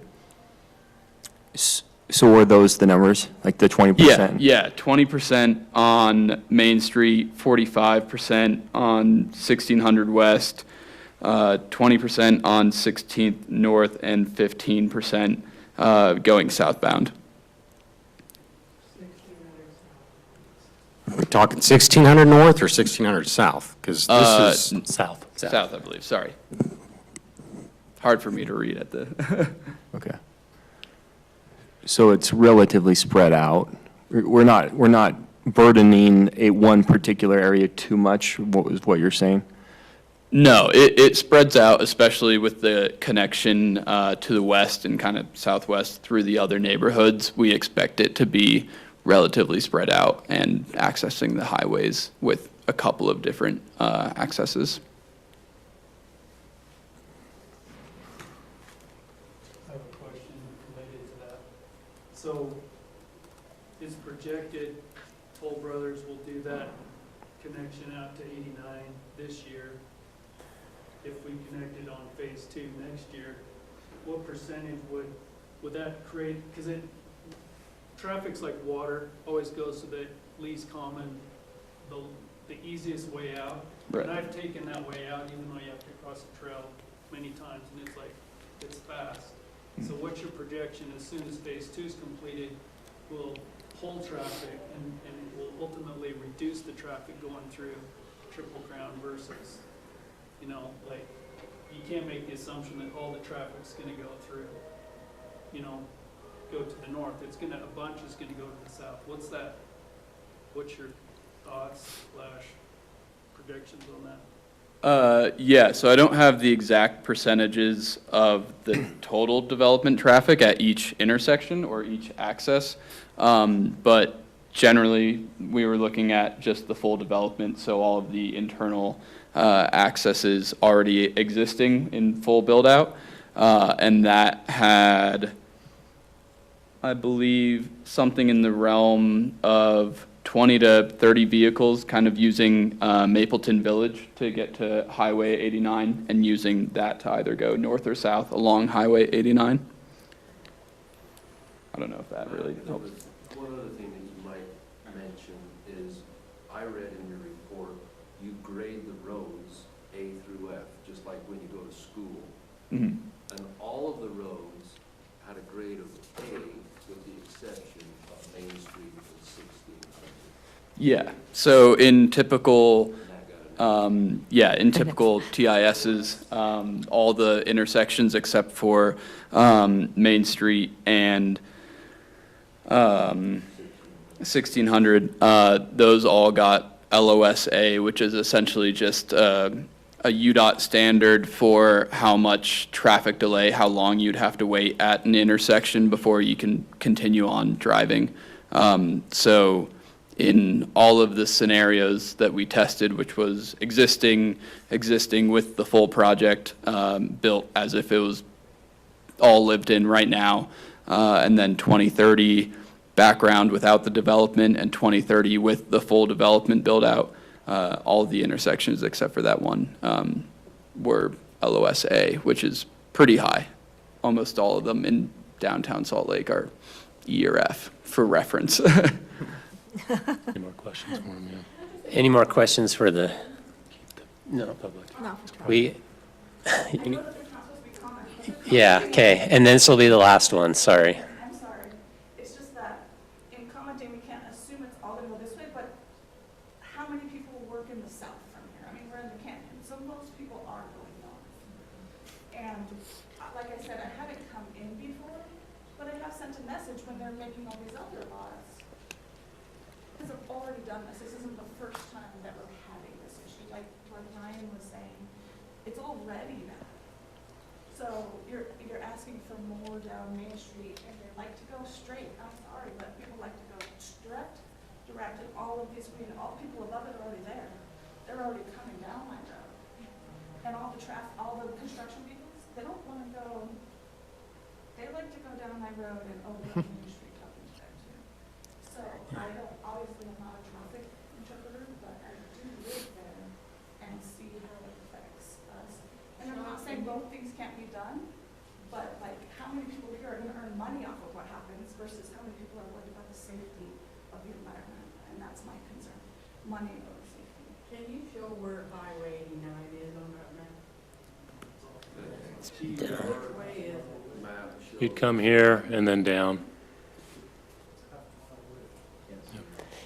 You can't see it here, but Okay. we're gonna move on. Is there any other questions for traffic before we ask other additional questions?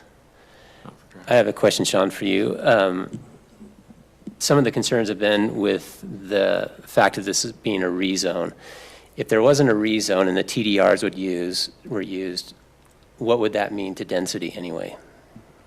So if you did not approve any rezone, but you allowed TDRs to be used, Yeah. it would stay at A2, and then you could use TDRs to increase it by 50%. So you're probably, if they're 40 acres, that's roughly 20 lots, 30. You're pretty close to it once you add the TDRs. So we're about the same. So the having the rezone just allows you to do the clustered development so that you have a nice transition between. So it doesn't affect the density. Yeah, it would be quite a bit less. If they're 40 acres, you're But by doing the 20 lots. the plus rezone, 10. the city. Yeah, you're pretty close to 43. Doing the rezone allows the city, though, to get also that trail. So it benefits the city, and it allows for a more gradual Yeah. movement across. Okay. That's my question. Yeah. Any other further questions? The width of the roads in the proposal, it's the same width as Twin Hollow is currently right now. Part of them, yes. This Mapleton Estates Drive is wider than these roads, I believe. But again, those are really things you'll hash out more when the subdivision application comes.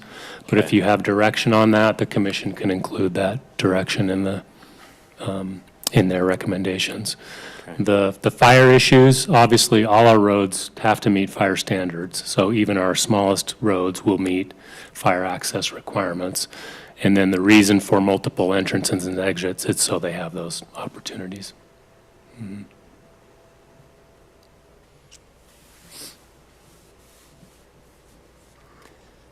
All right, if there aren't any additional, I'm sorry. No, don't I've be got a sorry. question Good. for the developers or the applicants, if you guys.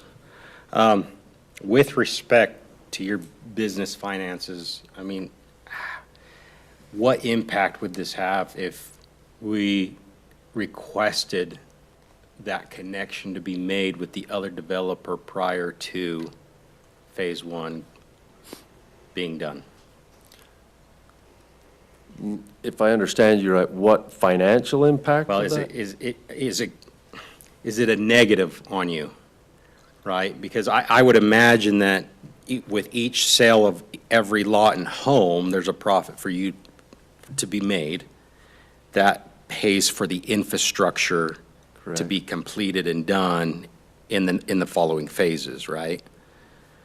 So is it going to be a hard negative impact to you if we request that access from traffic, roads be connected into that development that take you out to Highway 89? From my understanding, Makes sense. it's not there yet, though. The other development doesn't have the road stub to it. So we're still waiting on the other development to finish that. That wouldn't be practical. You know, when you do development, you do it in phases, and there's a reason for that. And the state, it's not the city, the state has a law that you can't exceed more than 30 without multiple ingress and egress. And so for us, I mean, we need to do it in phases. I don't know if that answers your question or not. And phase two is not even feasible till you get stubbed We won't to the do other phase- development. So you're kind of at the mercy of what Correct. happens to the north and, And as, 26 is this year, 27 is that phase, and they'll be connected. if there's a road there, yeah. if there's a road there and if the economy supports it. Now, as far as like road widths, we do not decide that.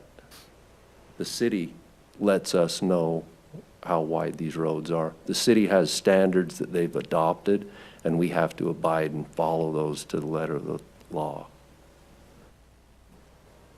And that's kind of outside of this. Yeah, it'll be part of the review of the subdivision application. But later again, on. if there's And then information you want the council to consider as part of the rezone, that's absolutely, one other be part of your thing that proposal. I'll mention, Ryan, on the financial impact, we have purchased, you know, in excess of $2 million worth of TDRs to fulfill the TDR program. And so that would be a big negative to us if, you know, if we had to wait until the road was completely finished. But then, I guess I would say too on that, who goes first, you know? Because then it would have to start from the other side and work this direction. Yeah. I just want to be respectful and considerate of your rights as a landowner, you know. appreciate That was that. my question, so. I appreciate that. Any other questions for us? Okay, as a summary, I would like to just mention that we have been working on this for a long time, and I'm going to take full responsibility. As I look back, I should have been a little more sensitive to my neighbors and not thinking about it. You know, we've been working and we've been pushing forward, you know, and we finally met all the city requirements, and so it was like, hey, I think the plan's there, let's move it forward and ask for approval. And we did that without, as in hindsight, I should have had a neighborhood meeting, just for courtesy, and explained to my neighbors, hey, look, this is why we're developing it this way. We're trying to make, you can see the road pattern as you look at that plan. There's not much in that pattern that's straight at all. That was totally intentional and by design. And the reason for that is my house is right there. I'm right on that road. And so I tried to make this as obnoxious as possible for any of the higher density development to want to use the roads through this subdivision. There are going to be much more direct routes, you know, to Highway 89. That one's going to be really obvious. Main Street is going to be better. But to come through all of these turns and corners, as you look at that, if you were, I mean, it's just not the route that you're going to pick when you're headed to work or if you're late for this or that. If you're at Sunday and you're just wanting to drive around and look at beautiful homes, I can see that there might be some more traffic there. But we did put a lot of effort in. We have reduced the density by 12. And, you know, as you heard Sean mention before, they didn't want, when they updated the general plan, they did not want as much density as was there prior. And so that brought it down, what'd you say, from 115? Probably to- roughly 115. Mhm. to 63. So with that said, you know, back to the neighbor thing, we pulled from the last meeting when we heard that there was opposition.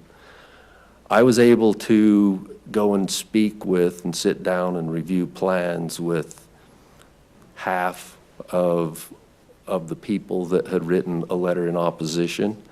And after that meeting with them, all of the people, with the exception of one, there were 8 people that I met with, 7 retracted their letter of opposition and gave us a letter of support.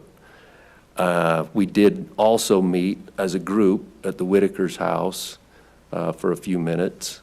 And so it is important to us. We aren't trying to jam this subdivision, you know, in front of people that don't want this. We are sensitive to it, and we really feel that we've designed a really beautiful subdivision that will benefit the entire neighborhood.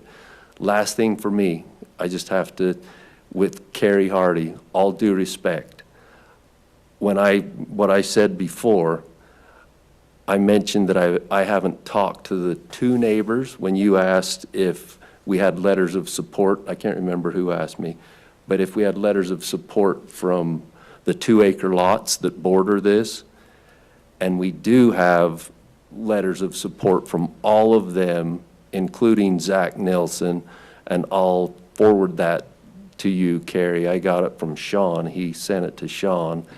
I don't have, and I haven't met the other neighbor, but he has been talking to the Allens about purchasing a couple of lots, and so I just didn't want anybody to think that I was not telling the truth. Thank you. Thanks, Mike. Thank you.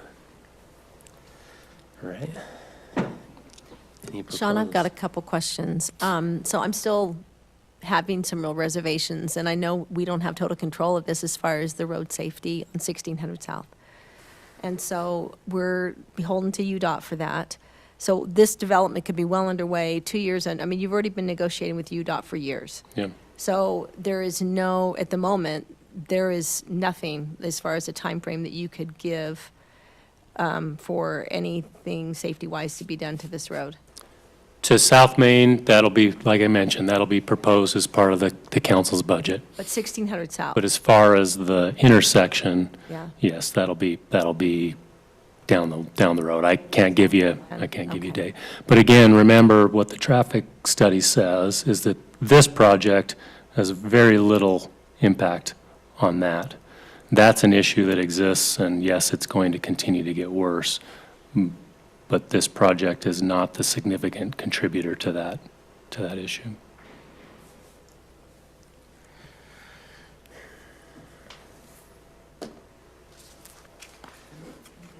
Good. Well, then I'll entertain a motion.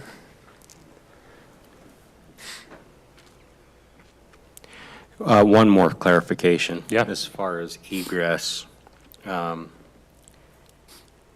Phase 1 can be built out, but before Phase 2 starts, that south egress to Highway 89 will be in place.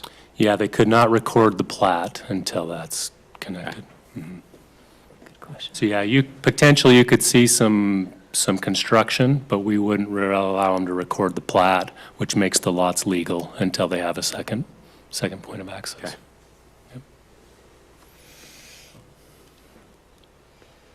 Okay, I motion to approve the request of the rezoning of these 2 lots from the A2 to the PRC 10 with the TDR receiving site overlay. And I second it. All in favor? Aye. Aye. Aye. Aye. All right, the motion passes. So this item will be on the city council's agenda now. I believe it's May 6th, correct? May 6th at 6 PM. So anyone who wants to attend that, and you can come and speak to that hearing as well. May 6th, 6 PM. Hey, Sean, just quick, this is more for Steve Johnson's question, but part of that road continuing out to 89 will also continue, let's say there's a fire in that same place, they can come straight off 89 and go all the way up. Yep. Because they can cross the trail. There would be a small amount that's gravel, but we're working with a guy that's gonna buy those lots, and those could be developed this year as well. Okay. So the point is that once it's completed, it's the whole is much better than what we're starting with. Yeah. And also, just a comment, because I own a house on the corner of 1600 South and Main Street. Fantastic place for a roundabout because of that jog there. Yep. And it is every Friday on garbage day, you're playing chicken with the garbage truck and a car coming the other way because the nice people putting the garbage cans, put them right there, and then just add a little kid on the scooter, and it's scary. Yep. So the point is doing that half this year should be a high priority. Thanks. That will alleviate a lot of it, but it still doesn't fix 1600 South. Yeah, thanks. Do All you right. need, commission need to take a break, or everybody good? That's up You guys to all you. good? Up to you guys. Okay, we'll move on to the next item then. Yep. Yeah. Item 3 is another public hearing, so that will be open to public comments. Consideration of a request to rezone 3 acres of property from an A2 to a PRC 5 located on 727 South Main Street, and the request to amend the PCR 5 zoning text. Sean? Okay, thank you, Mr. Chair, members of the commission. So this is a 3-acre parcel that has one dwelling that faces Main Street, but also the rear has frontage on Maple Lakes Drive. The request is to rezone the property to combine it with the existing PRC 10 zone that is the lake development. The proposal is to leave the home on Main Street on a half an acre and then construct a new potentially a new home on a rear lot on 2.35 acres that would include a new proposal for a recreational lake or a pond. The lake is not for motorized recreational use like the one that exists in the PRC 10 zone. And it's just important to point out that we're not, the PRC zone isn't necessary to approve the lake. They could propose that and construct that today. It's a permitted use in the A2 zone. So what we're really reviewing is just combining this into the PRC 10 zone for subdivision purposes. This is the aerial of the subject property. You can see on the left is Main Street, and on the right is that Maple Lakes Drive. This is the existing zoning, so it's shown the green is the A2 zone and the purple is the RA1 zone. And then the PRC zone is there to the right where the lake is. This is the concept plan that shows the half-acre lot with the existing home on Main Street, and then the remainder with the lake or the pond to the east.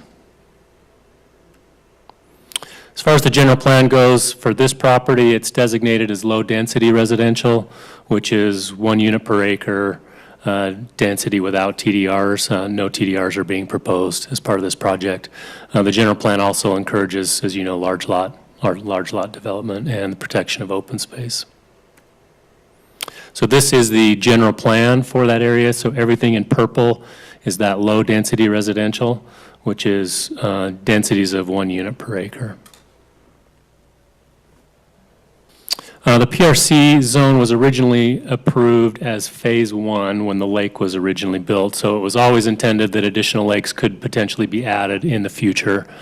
The zone does have requirements on how the lake should be constructed to ensure that the water is not stagnant, that it's safe and clean, and that there's no significant noise impacts. Again, no motorized vehicles are proposed on this phase. So the total density will be 2 dwellings on 3 acres. So it is less dense than envisioned by the general plan. This just shows where the existing PRC zone is and what we would be adding to it with the subject parcel. And with that, staff is recommending approval of the rezone to the City Council. All right. I have a quick question. In there, it says that the lake is not proposed for motorized use. Could that change later on? I suppose it potentially could. You have to ask the applicant if there's any intent So to do it's, something like that. If it did, it would fall under those, the same Not a s- requirements for the motorized. okay, so it's not a city, it would be under the requirements of the The PRC zone. zone. Correct. Okay. Is the applicant here? Yeah. Representative, yeah, we'll invite him up. Good evening, some familiar faces. So if you don't know me, I'm Brandon Dennison, and I represent the applicant. So I appreciate Sean introducing this project.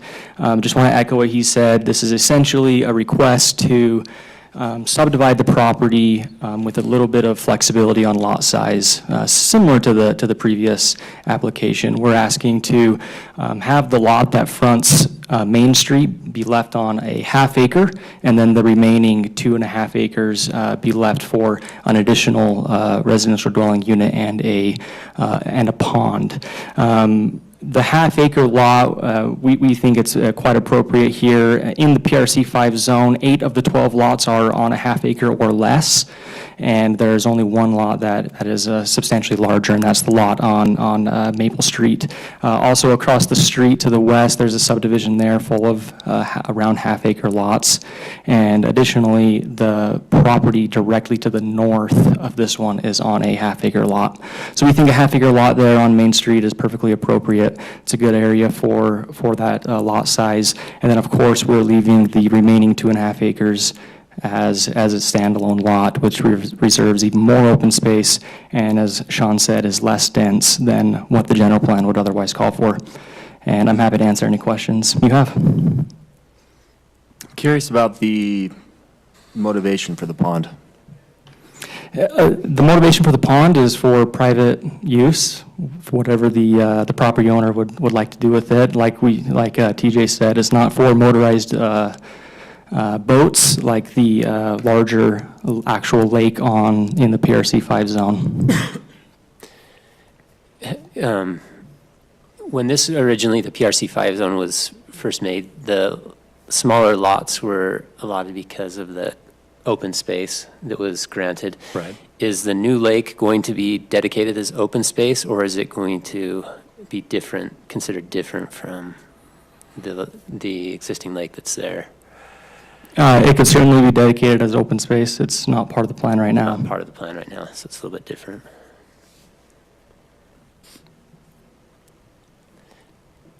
The initial plan shows the road coming and forming a cul-de-sac, but with only like a half moon on the actual part that you No, own. I'm glad you brought that up. Do you have any context you can give us related to what might happen with the rest of that? Yeah, absolutely. So the cul-de-sac proposal is actually something that we would bond for, and it would be constructed when the neighboring property develops. And we've talked to Dwayne Madsen. He's the property owner of the property that would take the other half, or about 3/4 of the cul-de-sac, and he likes this proposal with the cul-de-sac, but that is something that would be bonded for and later constructed with the construction of that subdivision when and if it would go in. So the city would have the money, and then Madsen would put up his portion to do his part. So the road would just stub out for now? For now, the road would stub out. It meets fire requirement and frontage, so for now, the road would just stub out. That future residence there, they would exit out onto that road, Maple Lake Drive, within that cul-de-sac? Right now, we're showing that drawing showing the driveway moving out onto the cul-de-sac. If the residence is built before the cul-de-sac is constructed, then the driveway would need to be extended out to Maple Lake Drive. And is there another home to be built on the half-acre lot where the existing residence is at right now? Or is that existing residence going to stay? That existing residence will just stay there.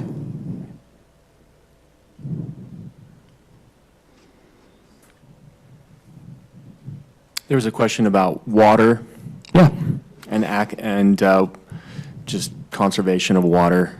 Certainly. Where is the water coming from? the water's coming from private water shares, just like the larger ski lake. We won't be connecting to the city culinary. It is going to be private irrigation water shares.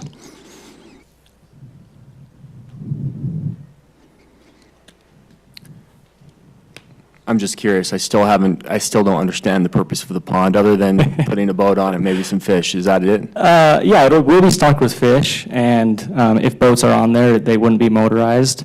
It's one of those things that the property owner wants to put a pond there, and it's permitted in the A2 zoning, so it's not something that we necessarily need the rezone for. We were just asked to show it on the concept plan by the city because we had talked to the city about the pond.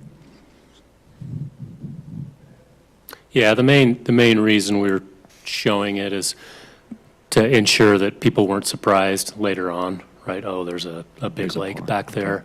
As I mentioned, the original PRC zone intended to have multiple lakes, and so it was logical just to tie these two together for the zoning purposes, make sure they have the same protections and standards.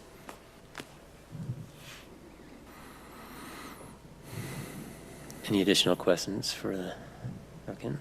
All right. With that, we'll then open it up to public comment. Thanks. Thanks. Again, if you wouldn't mind stating your name and trying to keep your comments to 1 to 2 minutes if you can.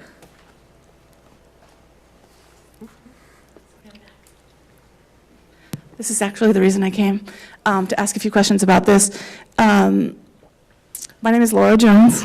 I remembered this time. I had talked to Sean about this a little bit today, communicated with him. So I guess my thing that I want to make clear here is that this property was not originally part of the lake property. So it was just purchased recently and is being added, trying to be added to that development, correct? That's what we're suggesting here, which I don't have any problem with development. I just am curious about how the half-acre lot is allowed,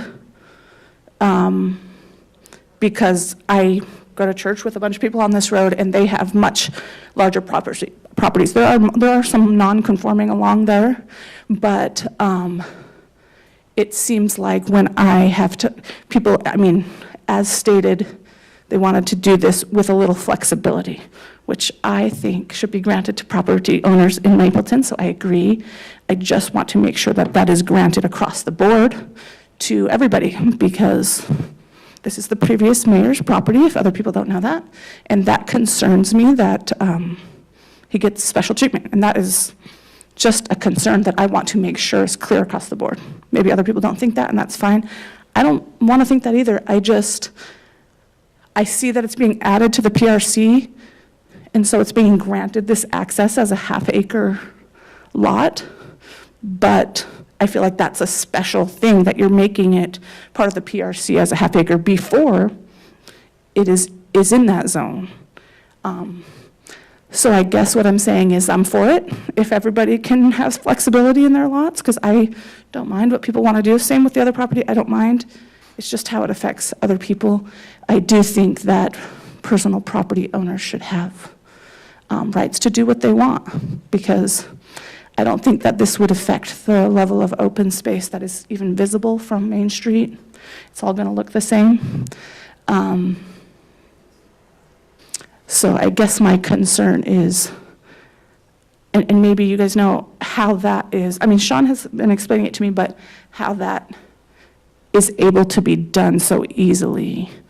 You can just decide to have a half-acre lot, because I would think that you need to keep, because of the future zoning, that you would need to keep an acre in the front. Does that make sense? I don't know. So those are just my concerns.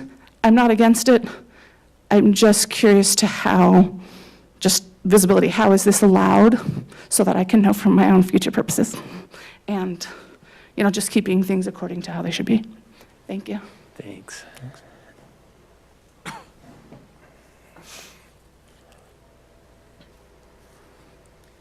My name is Julie Lloyd, and my property is just north of the half acre on Main Street.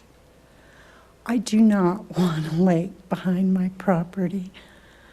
When we first moved there, my family and I, in 1984, my basement ended up having a river running through it for 2 years.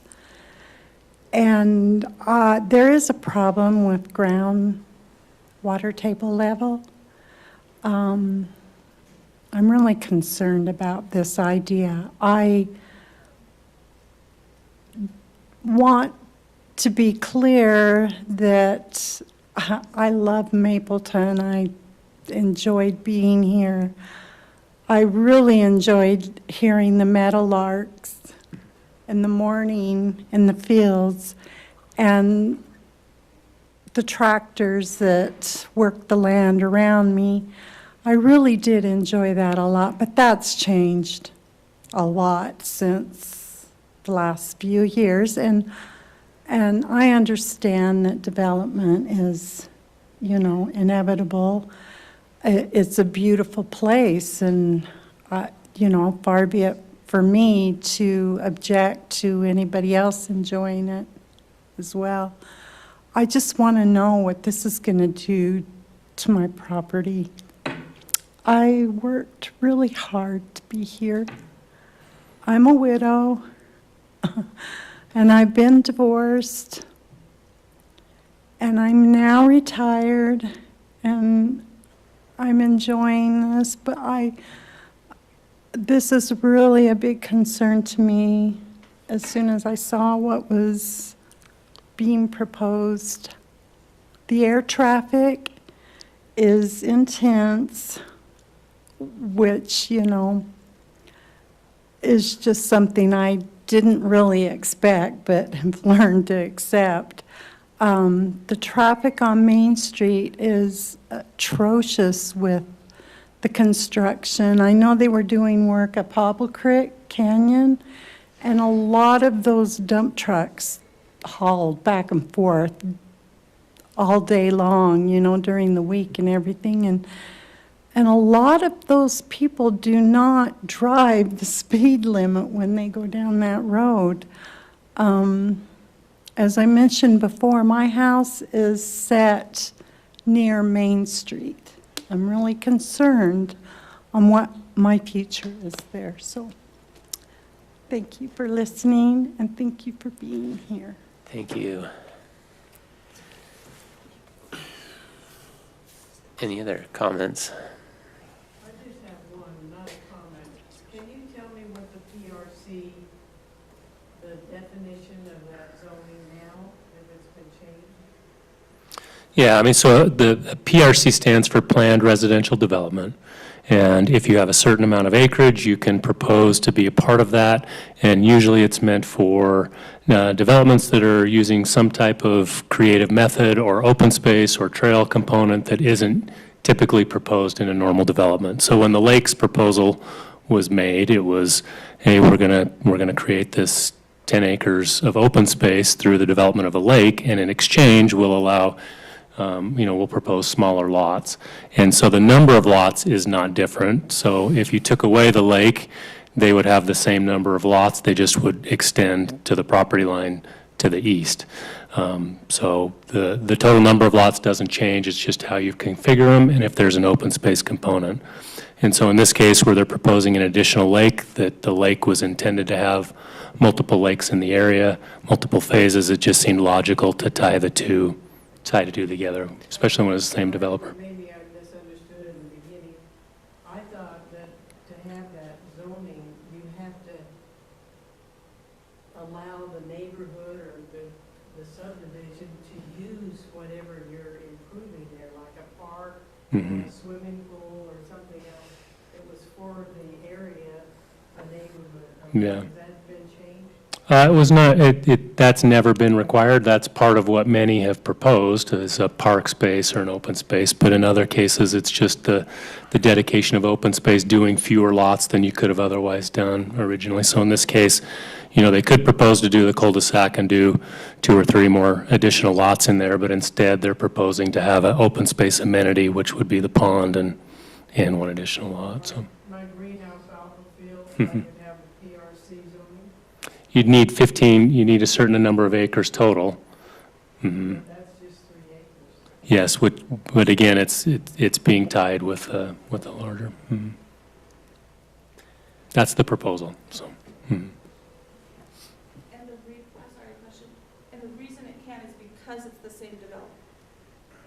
Like, if a different developer was trying to add to that, they couldn't do that? They can ask. Mhm. They can ask the previous developer. Yeah, but the PRC they're making a request. The commission's job is to review the request and make a recommendation, so. And there's other lots along Main Street that are 0.5 acres, There are. right? It's, If they weren't part of the PRC, how could they develop that lot that they have? If they were not part of it, Yeah.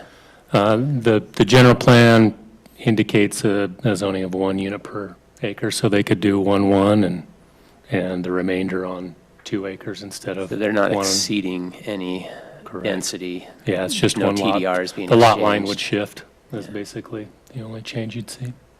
Just for clarification too, when the PRC 5 zone came through city council, was that prior to Mayor Hakes being mayor? It was. Okay. Yeah, thanks for mentioning that, TJ. I also wanted to mention again that this is the applicant asking for less density than the general plan would otherwise call for. It's not the former mayor getting special treatment. He's asking for less density. What kind of information can you give us to speak towards groundwater issues with building a lake? Yeah, really good question. It's going to use the same technology as the ski lake. There's a chemical EC13, I believe it's called, or something like that, that is mixed with the clay and basically creates an impervious bottom of the lake. The lake doesn't seep, doesn't leak. There's very, very low chances of that happening. And quite frankly, the developer and the property owner are motivated to make sure that happens because it would be an extreme liability for them if the lake did leak onto someone else's property. You have a bunch of houses there right now against the lake. Mhm. Have you had any issues? None. So Sean, this is actually maybe a question, I'm not sure for which one, but how is that liability? I mean, how are the neighboring homes protected in case of some kind of a breach? Is there some kind of insurance that has to be held, or how does that work? Yeah, I mean, that's really a civil issue between the property owners.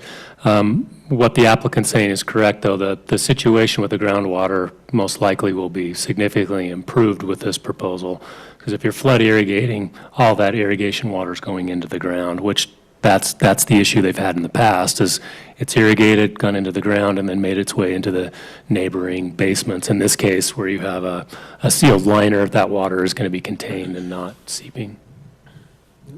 Since the ski lake's been there, there's been 0 issues with groundwater seeping into the basements or homes surrounding this lake, correct? As far as I'm aware, yeah. I have a question about the private water shares that are being used. Do those have to be listed? Like, how is that measured?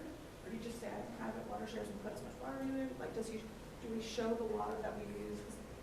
Like, private water shares, does he have to say, hey, I have this amount of water shares? So that's kind of outside of our purview. It's not a thing that the city is, but you can contact the states. All water shares are documented, and you can find out information about that. Yeah, that'll be regulated through the irrigation district. It's Yeah. not city water. But that's a good question. Any other questions before we close public comment? Yes. Do you mind coming up to the stand and? It's probably a silly question, but I still have a question. So would this be an amendment to the original plat proposal that was there before the ski lake? Sorry, say that again? So is this an amendment, this proposal, Mhm. an amendment to the plat that was given in a meeting like this Uh-huh. when the ski lake was being proposed, where they had scraped off a lot of houses and put in a variety of different homes? So the the plat, the existing plat that the lake is on, that recorded document doesn't change.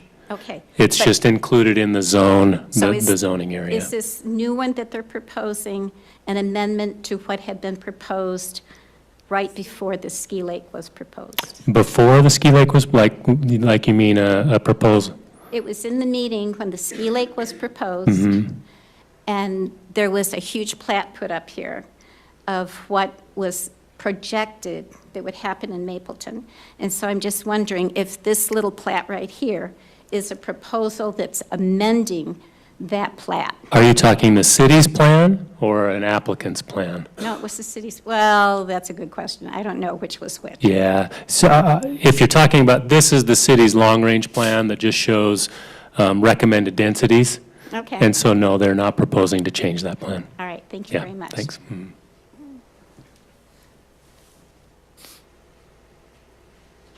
All right.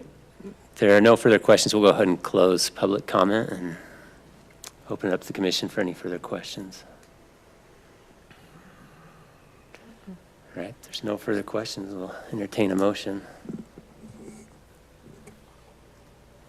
Okay, I recommend the approval for the rezone request of the PRC amendment. Do we have a second? Second. All in favor? Aye. Aye. Aye. All right, motion carries. Our last item is an action item, so this one won't be open to public comment. It's consideration of a preliminary plat for a project plan application for an industrial project consisting of 2 buildings located on 1915 West Avery Drive. With that, Sean, I'll turn it over to you. Okay, thank you again, Mr. Chair, members of the commission. So the project includes about 3 acres of property. There's a half-acre existing industrial lot on Alvey Drive, and then the applicant also owns 2.6 acres directly to the south. Both parcels are currently zoned industrial and have been for a number of years. The applicant's proposing 2 new industrial buildings. Their final users haven't been identified, the final uses, but most likely it'll be office, warehouse type uses. So this is the subject property highlighted there in red. Directly to the south is the Harvest Park development, and just to the north is Alvey Drive. This is the existing zoning. You see the Alvey Drive area and the subject property is zoned industrial, and the surrounding properties mostly various residential zones. And then out on the highway where you see the red, that's general commercial. This is a proposed plat, so they would just have 2 lots. They would expand the Alvey Drive lot to the south, and then 1 additional lot that would have frontage on Slant Road. This is the proposed layout where you've got, if you're looking at the rear here, you've got 1 building on each lot with the drive-through accessing Alvey Drive and Slant Road, and the parking along the exterior. The plan will include a landscape buffer between the residential properties of 10 feet. There's an existing fence that extends almost to the end, and then the applicant would be required to extend any additional fencing where it doesn't exist. The buffer will also include the tree plantings of 1 tree per 30 feet to help create a buffer between the 2 uses. This is just an example of what the structures may look like. This project, unlike the other 2 we just reviewed, this is administrative in nature. That means the Planning Commission's role is just to determine if it complies with city standards. If it complies with city standards, by state law, the city is obligated to make the approval. And we could not add requirements that are not part of the zone that's already in place. General plan designates it as industrial and manufacturing and encourages the buffer as indicated. This is the general plan, which again continues to show that property as industrial. As far as the zoning standards are meant to implement the general plan goals of having that buffer. For that reason, there's setback requirements from the residential properties, a minimum of 20 feet. They've proposed most of the building to be 70 feet, so they've pushed the buildings as far to the north as they can to create space between the residential and the industrial use for the majority of the project. The one little leg of one of those buildings is as close as 25 feet. They're proposing the buffer as required, and the existing fencing is currently there for the majority of the site. As far as uses and parking go, the uses, as I mentioned, any use that's allowed in the industrial zone would potentially be an opportunity here.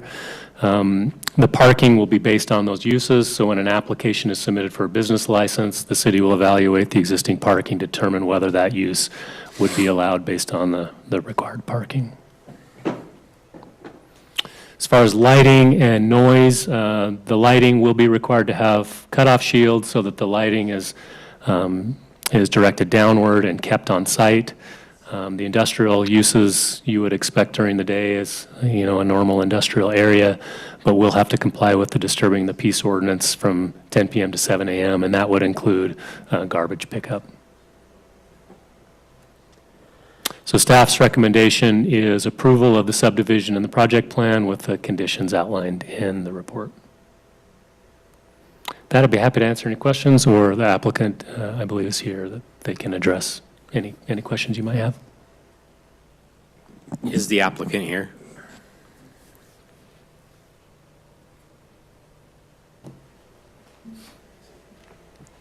Hello, my name is Greg Fix. On the south side, where the fence will be extended, right now it's a vinyl fence, right? Yes. Is it the plan to just continue it in vinyl? Correct. Okay. Has there been any consideration to replace it with something more substantial than vinyl? There has not, unless the planning commission or the city requires it. Sean, can you speak that? As far as I understand, the city code does not say you have to do one type of fence. It actually uses vinyl as a accepted. Yeah, I think I include it here just so what it says is the site obscuring fence is required. Said fence may be or shall be masonry, wood, vinyl, or other materials as approved by the planning commission. So it gives them a range of options. When the residential development went in, the reason of the city typically does not require fencing with residential development, but because there was concern about long-term impacts with Alvey Drive being already zone industrial, they were required to put that fencing in to serve as essentially that buffer. I think we can all agree, I would say that it's a 6-foot vinyl fence is not site obscuring. And therefore, I would like to recommend that the applicant consider doing something that is more site obscuring, such as an 8-foot or 10-foot precast type wall to divide and provide privacy not only for the businesses, but also the residential homes that are going to be directly impacted by this project, so. Is an 8-foot or 10-foot, site obscuring it's not an open slatted fence, it is obscured. I'm not sure if your code requires an 8 or 10-foot fence next to residential. Can you put in an 8-foot fence in residential? Yeah, the code is what it is, and so that's what the city has the ability to require. And The site obscuring is meant to say it's a solid. not a chain link fence? Yeah. Correct. I think we can all agree it would be a better situation if there was more substantial fencing, but this is what the code indicates is the requirement. That's what we have to follow and live by. I feel like going forward with the project currently, the way it's proposed is we're failing to protect the residents that live right in this area. They're going to be directly impacted by this, and I think something more needs to be done to protect them and what this, building's going to bring in there. So we don't know which businesses are going to be in there at this point. You know, it could be any type of business, really, that I&M allows. It's a 1,000 different options that can go in those buildings, so. With the signage on the buildings, what's the rules for lighting those up during the night? And Yeah, you can have, the code doesn't specify that you can't light them up, but if you wanted to have a condition that the signage on the buildings were turned off after hours, that's something that you could do. given the fact that they're looking kind of directly into the yards, that Sure. would seem like a fairly reasonable Yeah, that's request. reasonable. At least for the ones that do face the Right. backyards. Yeah.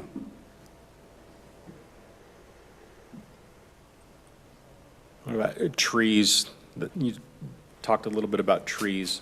Yep. Can we require that those trees be some type of, let's see what the word, Deciduous. deciduous, right? Yes. Needles throughout the year. That way they, provide some type of barrier between the homes.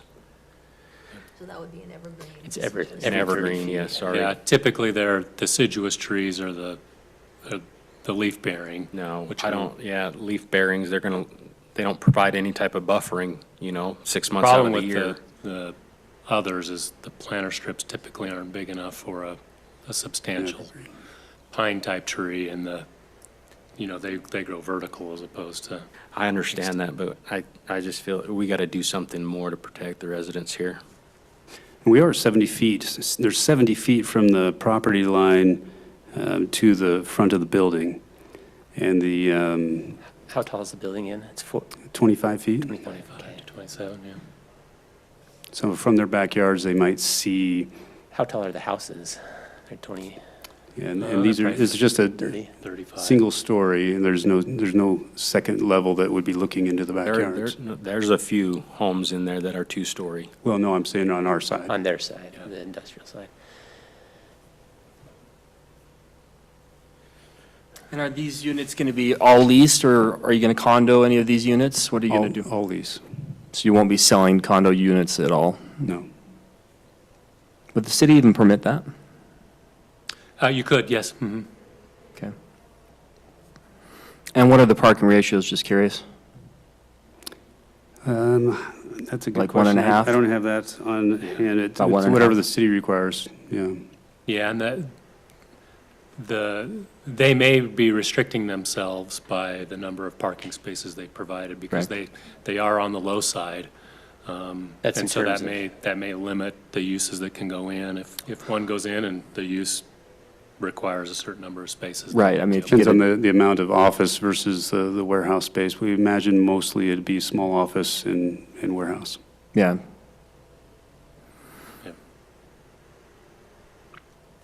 There was a concern, a letter that came in about, I think they were even requesting to flip the plan to butt it up against the fence. Mhm. I'm not sure how that actually helps. I think Yeah, having I the think that parking would lot. be a little bit of a hindrance, because if we're 70 feet off of the fence line right now, if Right. I were to have in my backyard a building right next to my backyard, that would make me feel it's a little ominous. Yeah. The setback would be 20 feet, so then you would have a wall of 25 feet right at the Right. setback point. Correct, yeah. I think the orientation of how it sits now is fine, but, I think the way that you're providing more open space, right, between the boundary there and your building. But again, I'm going to it's 70 parking spots, 70 vehicles right up against these people's 6-foot vinyl fence.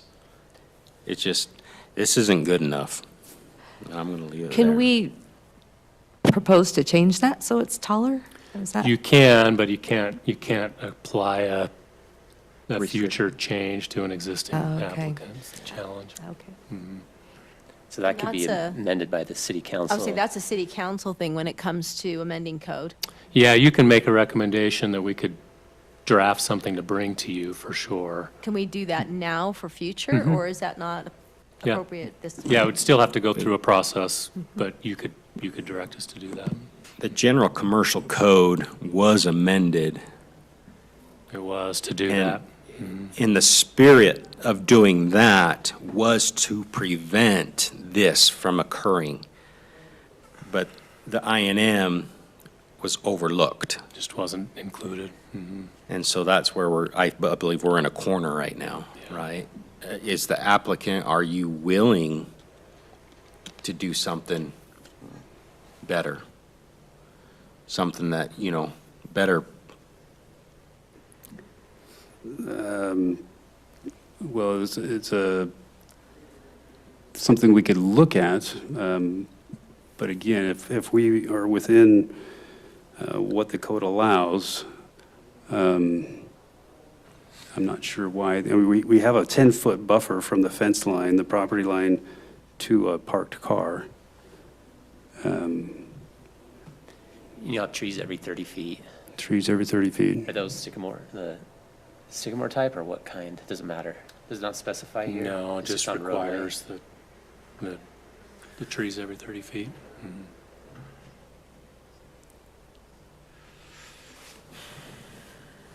Well, I think it's worth bringing up with the city council to just discuss. For the amendment? For an amendment, just for future. For sure. But I tend to agree with the current layout as constituted. So, But are you saying, based on a comment earlier, that we can stipulate something now based on this project as far as lighting during off hours? Is that something that can? be Yeah, the lighting, you with could certainly include something like that to have. Yeah, and we're sign lighting up. planning on that, at least for the parking lot lights, and then we can, for sure, make that a requirement of the tenants with any site or signage that they have on the building.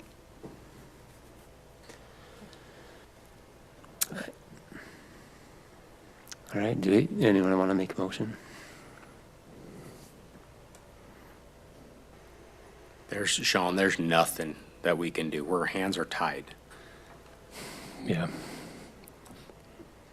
Yeah, I mean, if you wanted to somehow,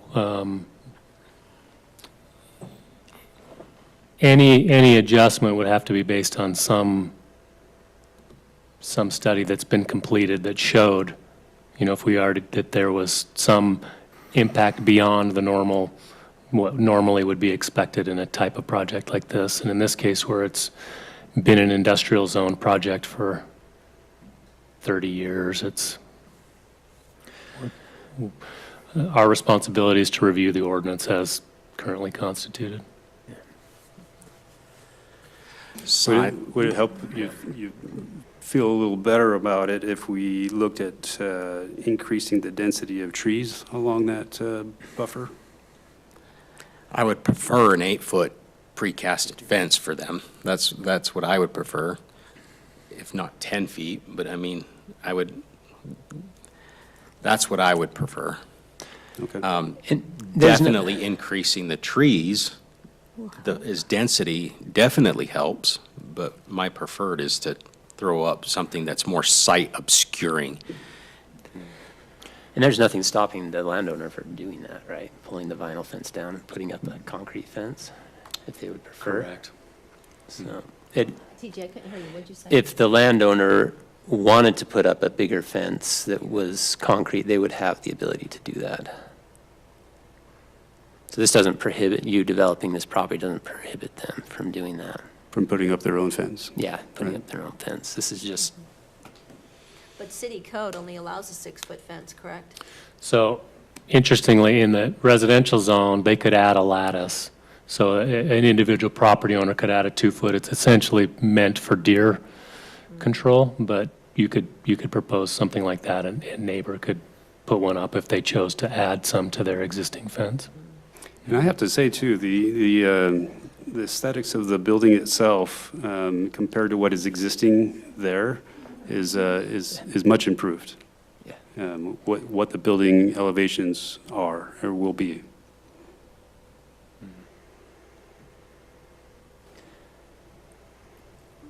Well, I like the idea of increasing the density of trees, and instead of every 30 feet, 15 feet, if you're amenable, and Yeah. I was That- thinking 20, but we could look at the 15 every 20. 15. Yeah, you wouldn't want them so close that they competed. 20 is Right. probably better, Yeah. depending on the type you put in, yeah. Yeah, depending on the tree that we put in. Oh, man. Signage on the dumpster doors, that by city ordinance, dumpsters are not allowed to be dumped at certain hours because You've had that I'm issue. very sympathetic to these neighbors because I was Oh, yeah. directly impacted by Well, I have Maverick Yeah. and by the Quick Quack Car Wash. I have a dumpster, it comes, we have a So- church behind us, and 6 a.m. is when they come. I don't know if we can Oh, really? Yeah. require something like that to be done. It was in the information already. So, Yeah. okay. Yeah, Yeah, and that would be with our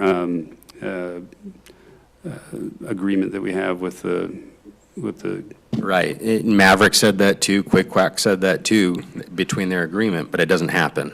Yeah. So as far as enforcing that city ordinance, I would like to see maybe a street sign placed on those doors of those, where those dumpsters fit into those sleeves that says specifically that there's no dumping to occur from these hours.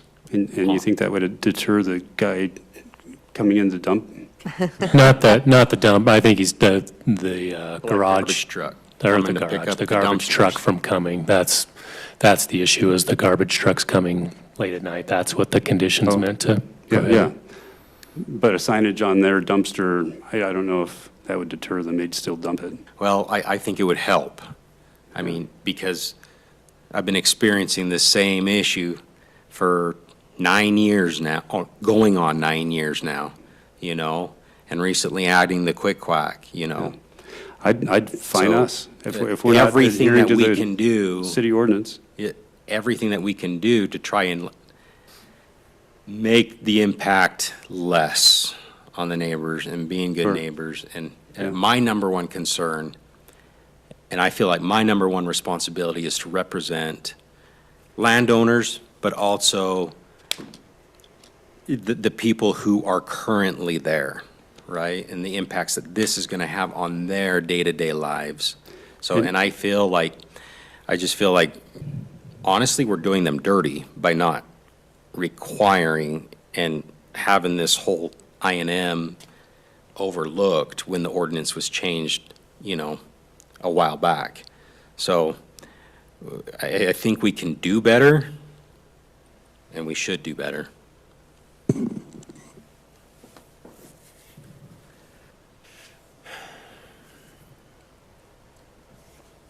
It sounded like do we have public comment here at all? No? No public comment, so we Just just, for motion unless there's more discussion. well, I think that there is a place for adjusting that ordinance. This is not the place for that, and so I think it's something we should look at later. But as far as this goes, I feel good with making the conditions so the signage doesn't affect the neighbors more and trying to add a few more trees. And so I would add those conditions to it. So when you say signage, are we referring to signage only or all lights involved? It's already spoke to the light, the other lights have things to put lights, the shining down only.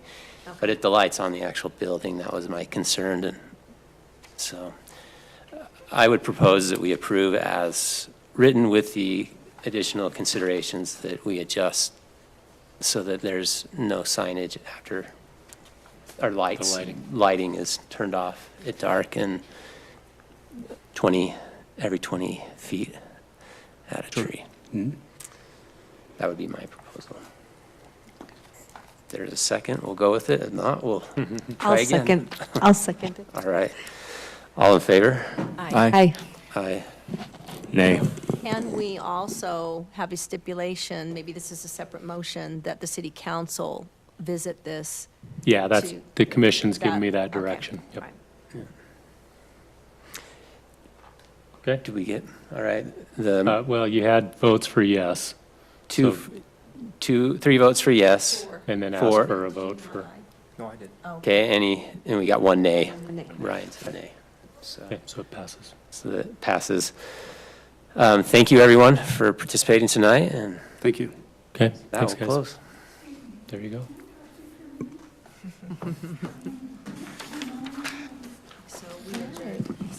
That made up for all of our For all your 5-minute 2 ones. minutes, All 6 of our minute, nice 8 meeting minute. ones. You Yes. too. Yeah, we made it. That wasn't that bad, though. I don't.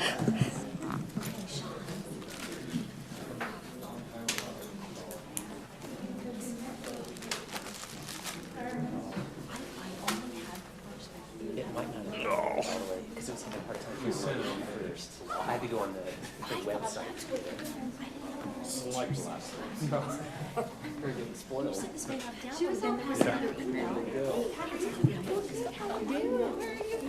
I'm actually in Harvest Park now. Yes, I'm so close. Good to see you too. Good. I think part of this problem with that light industrial abutting that residential is if we're changing that, changing that thing, it makes sense. I totally get that. But really, it should also be on that developer. you It had should be on questions? Harvest Park. They actually did that community dirty by not putting it in the first place. Because it was already brought That up light to that. industrial's been that forever. Not even 30 years, forever. Yes.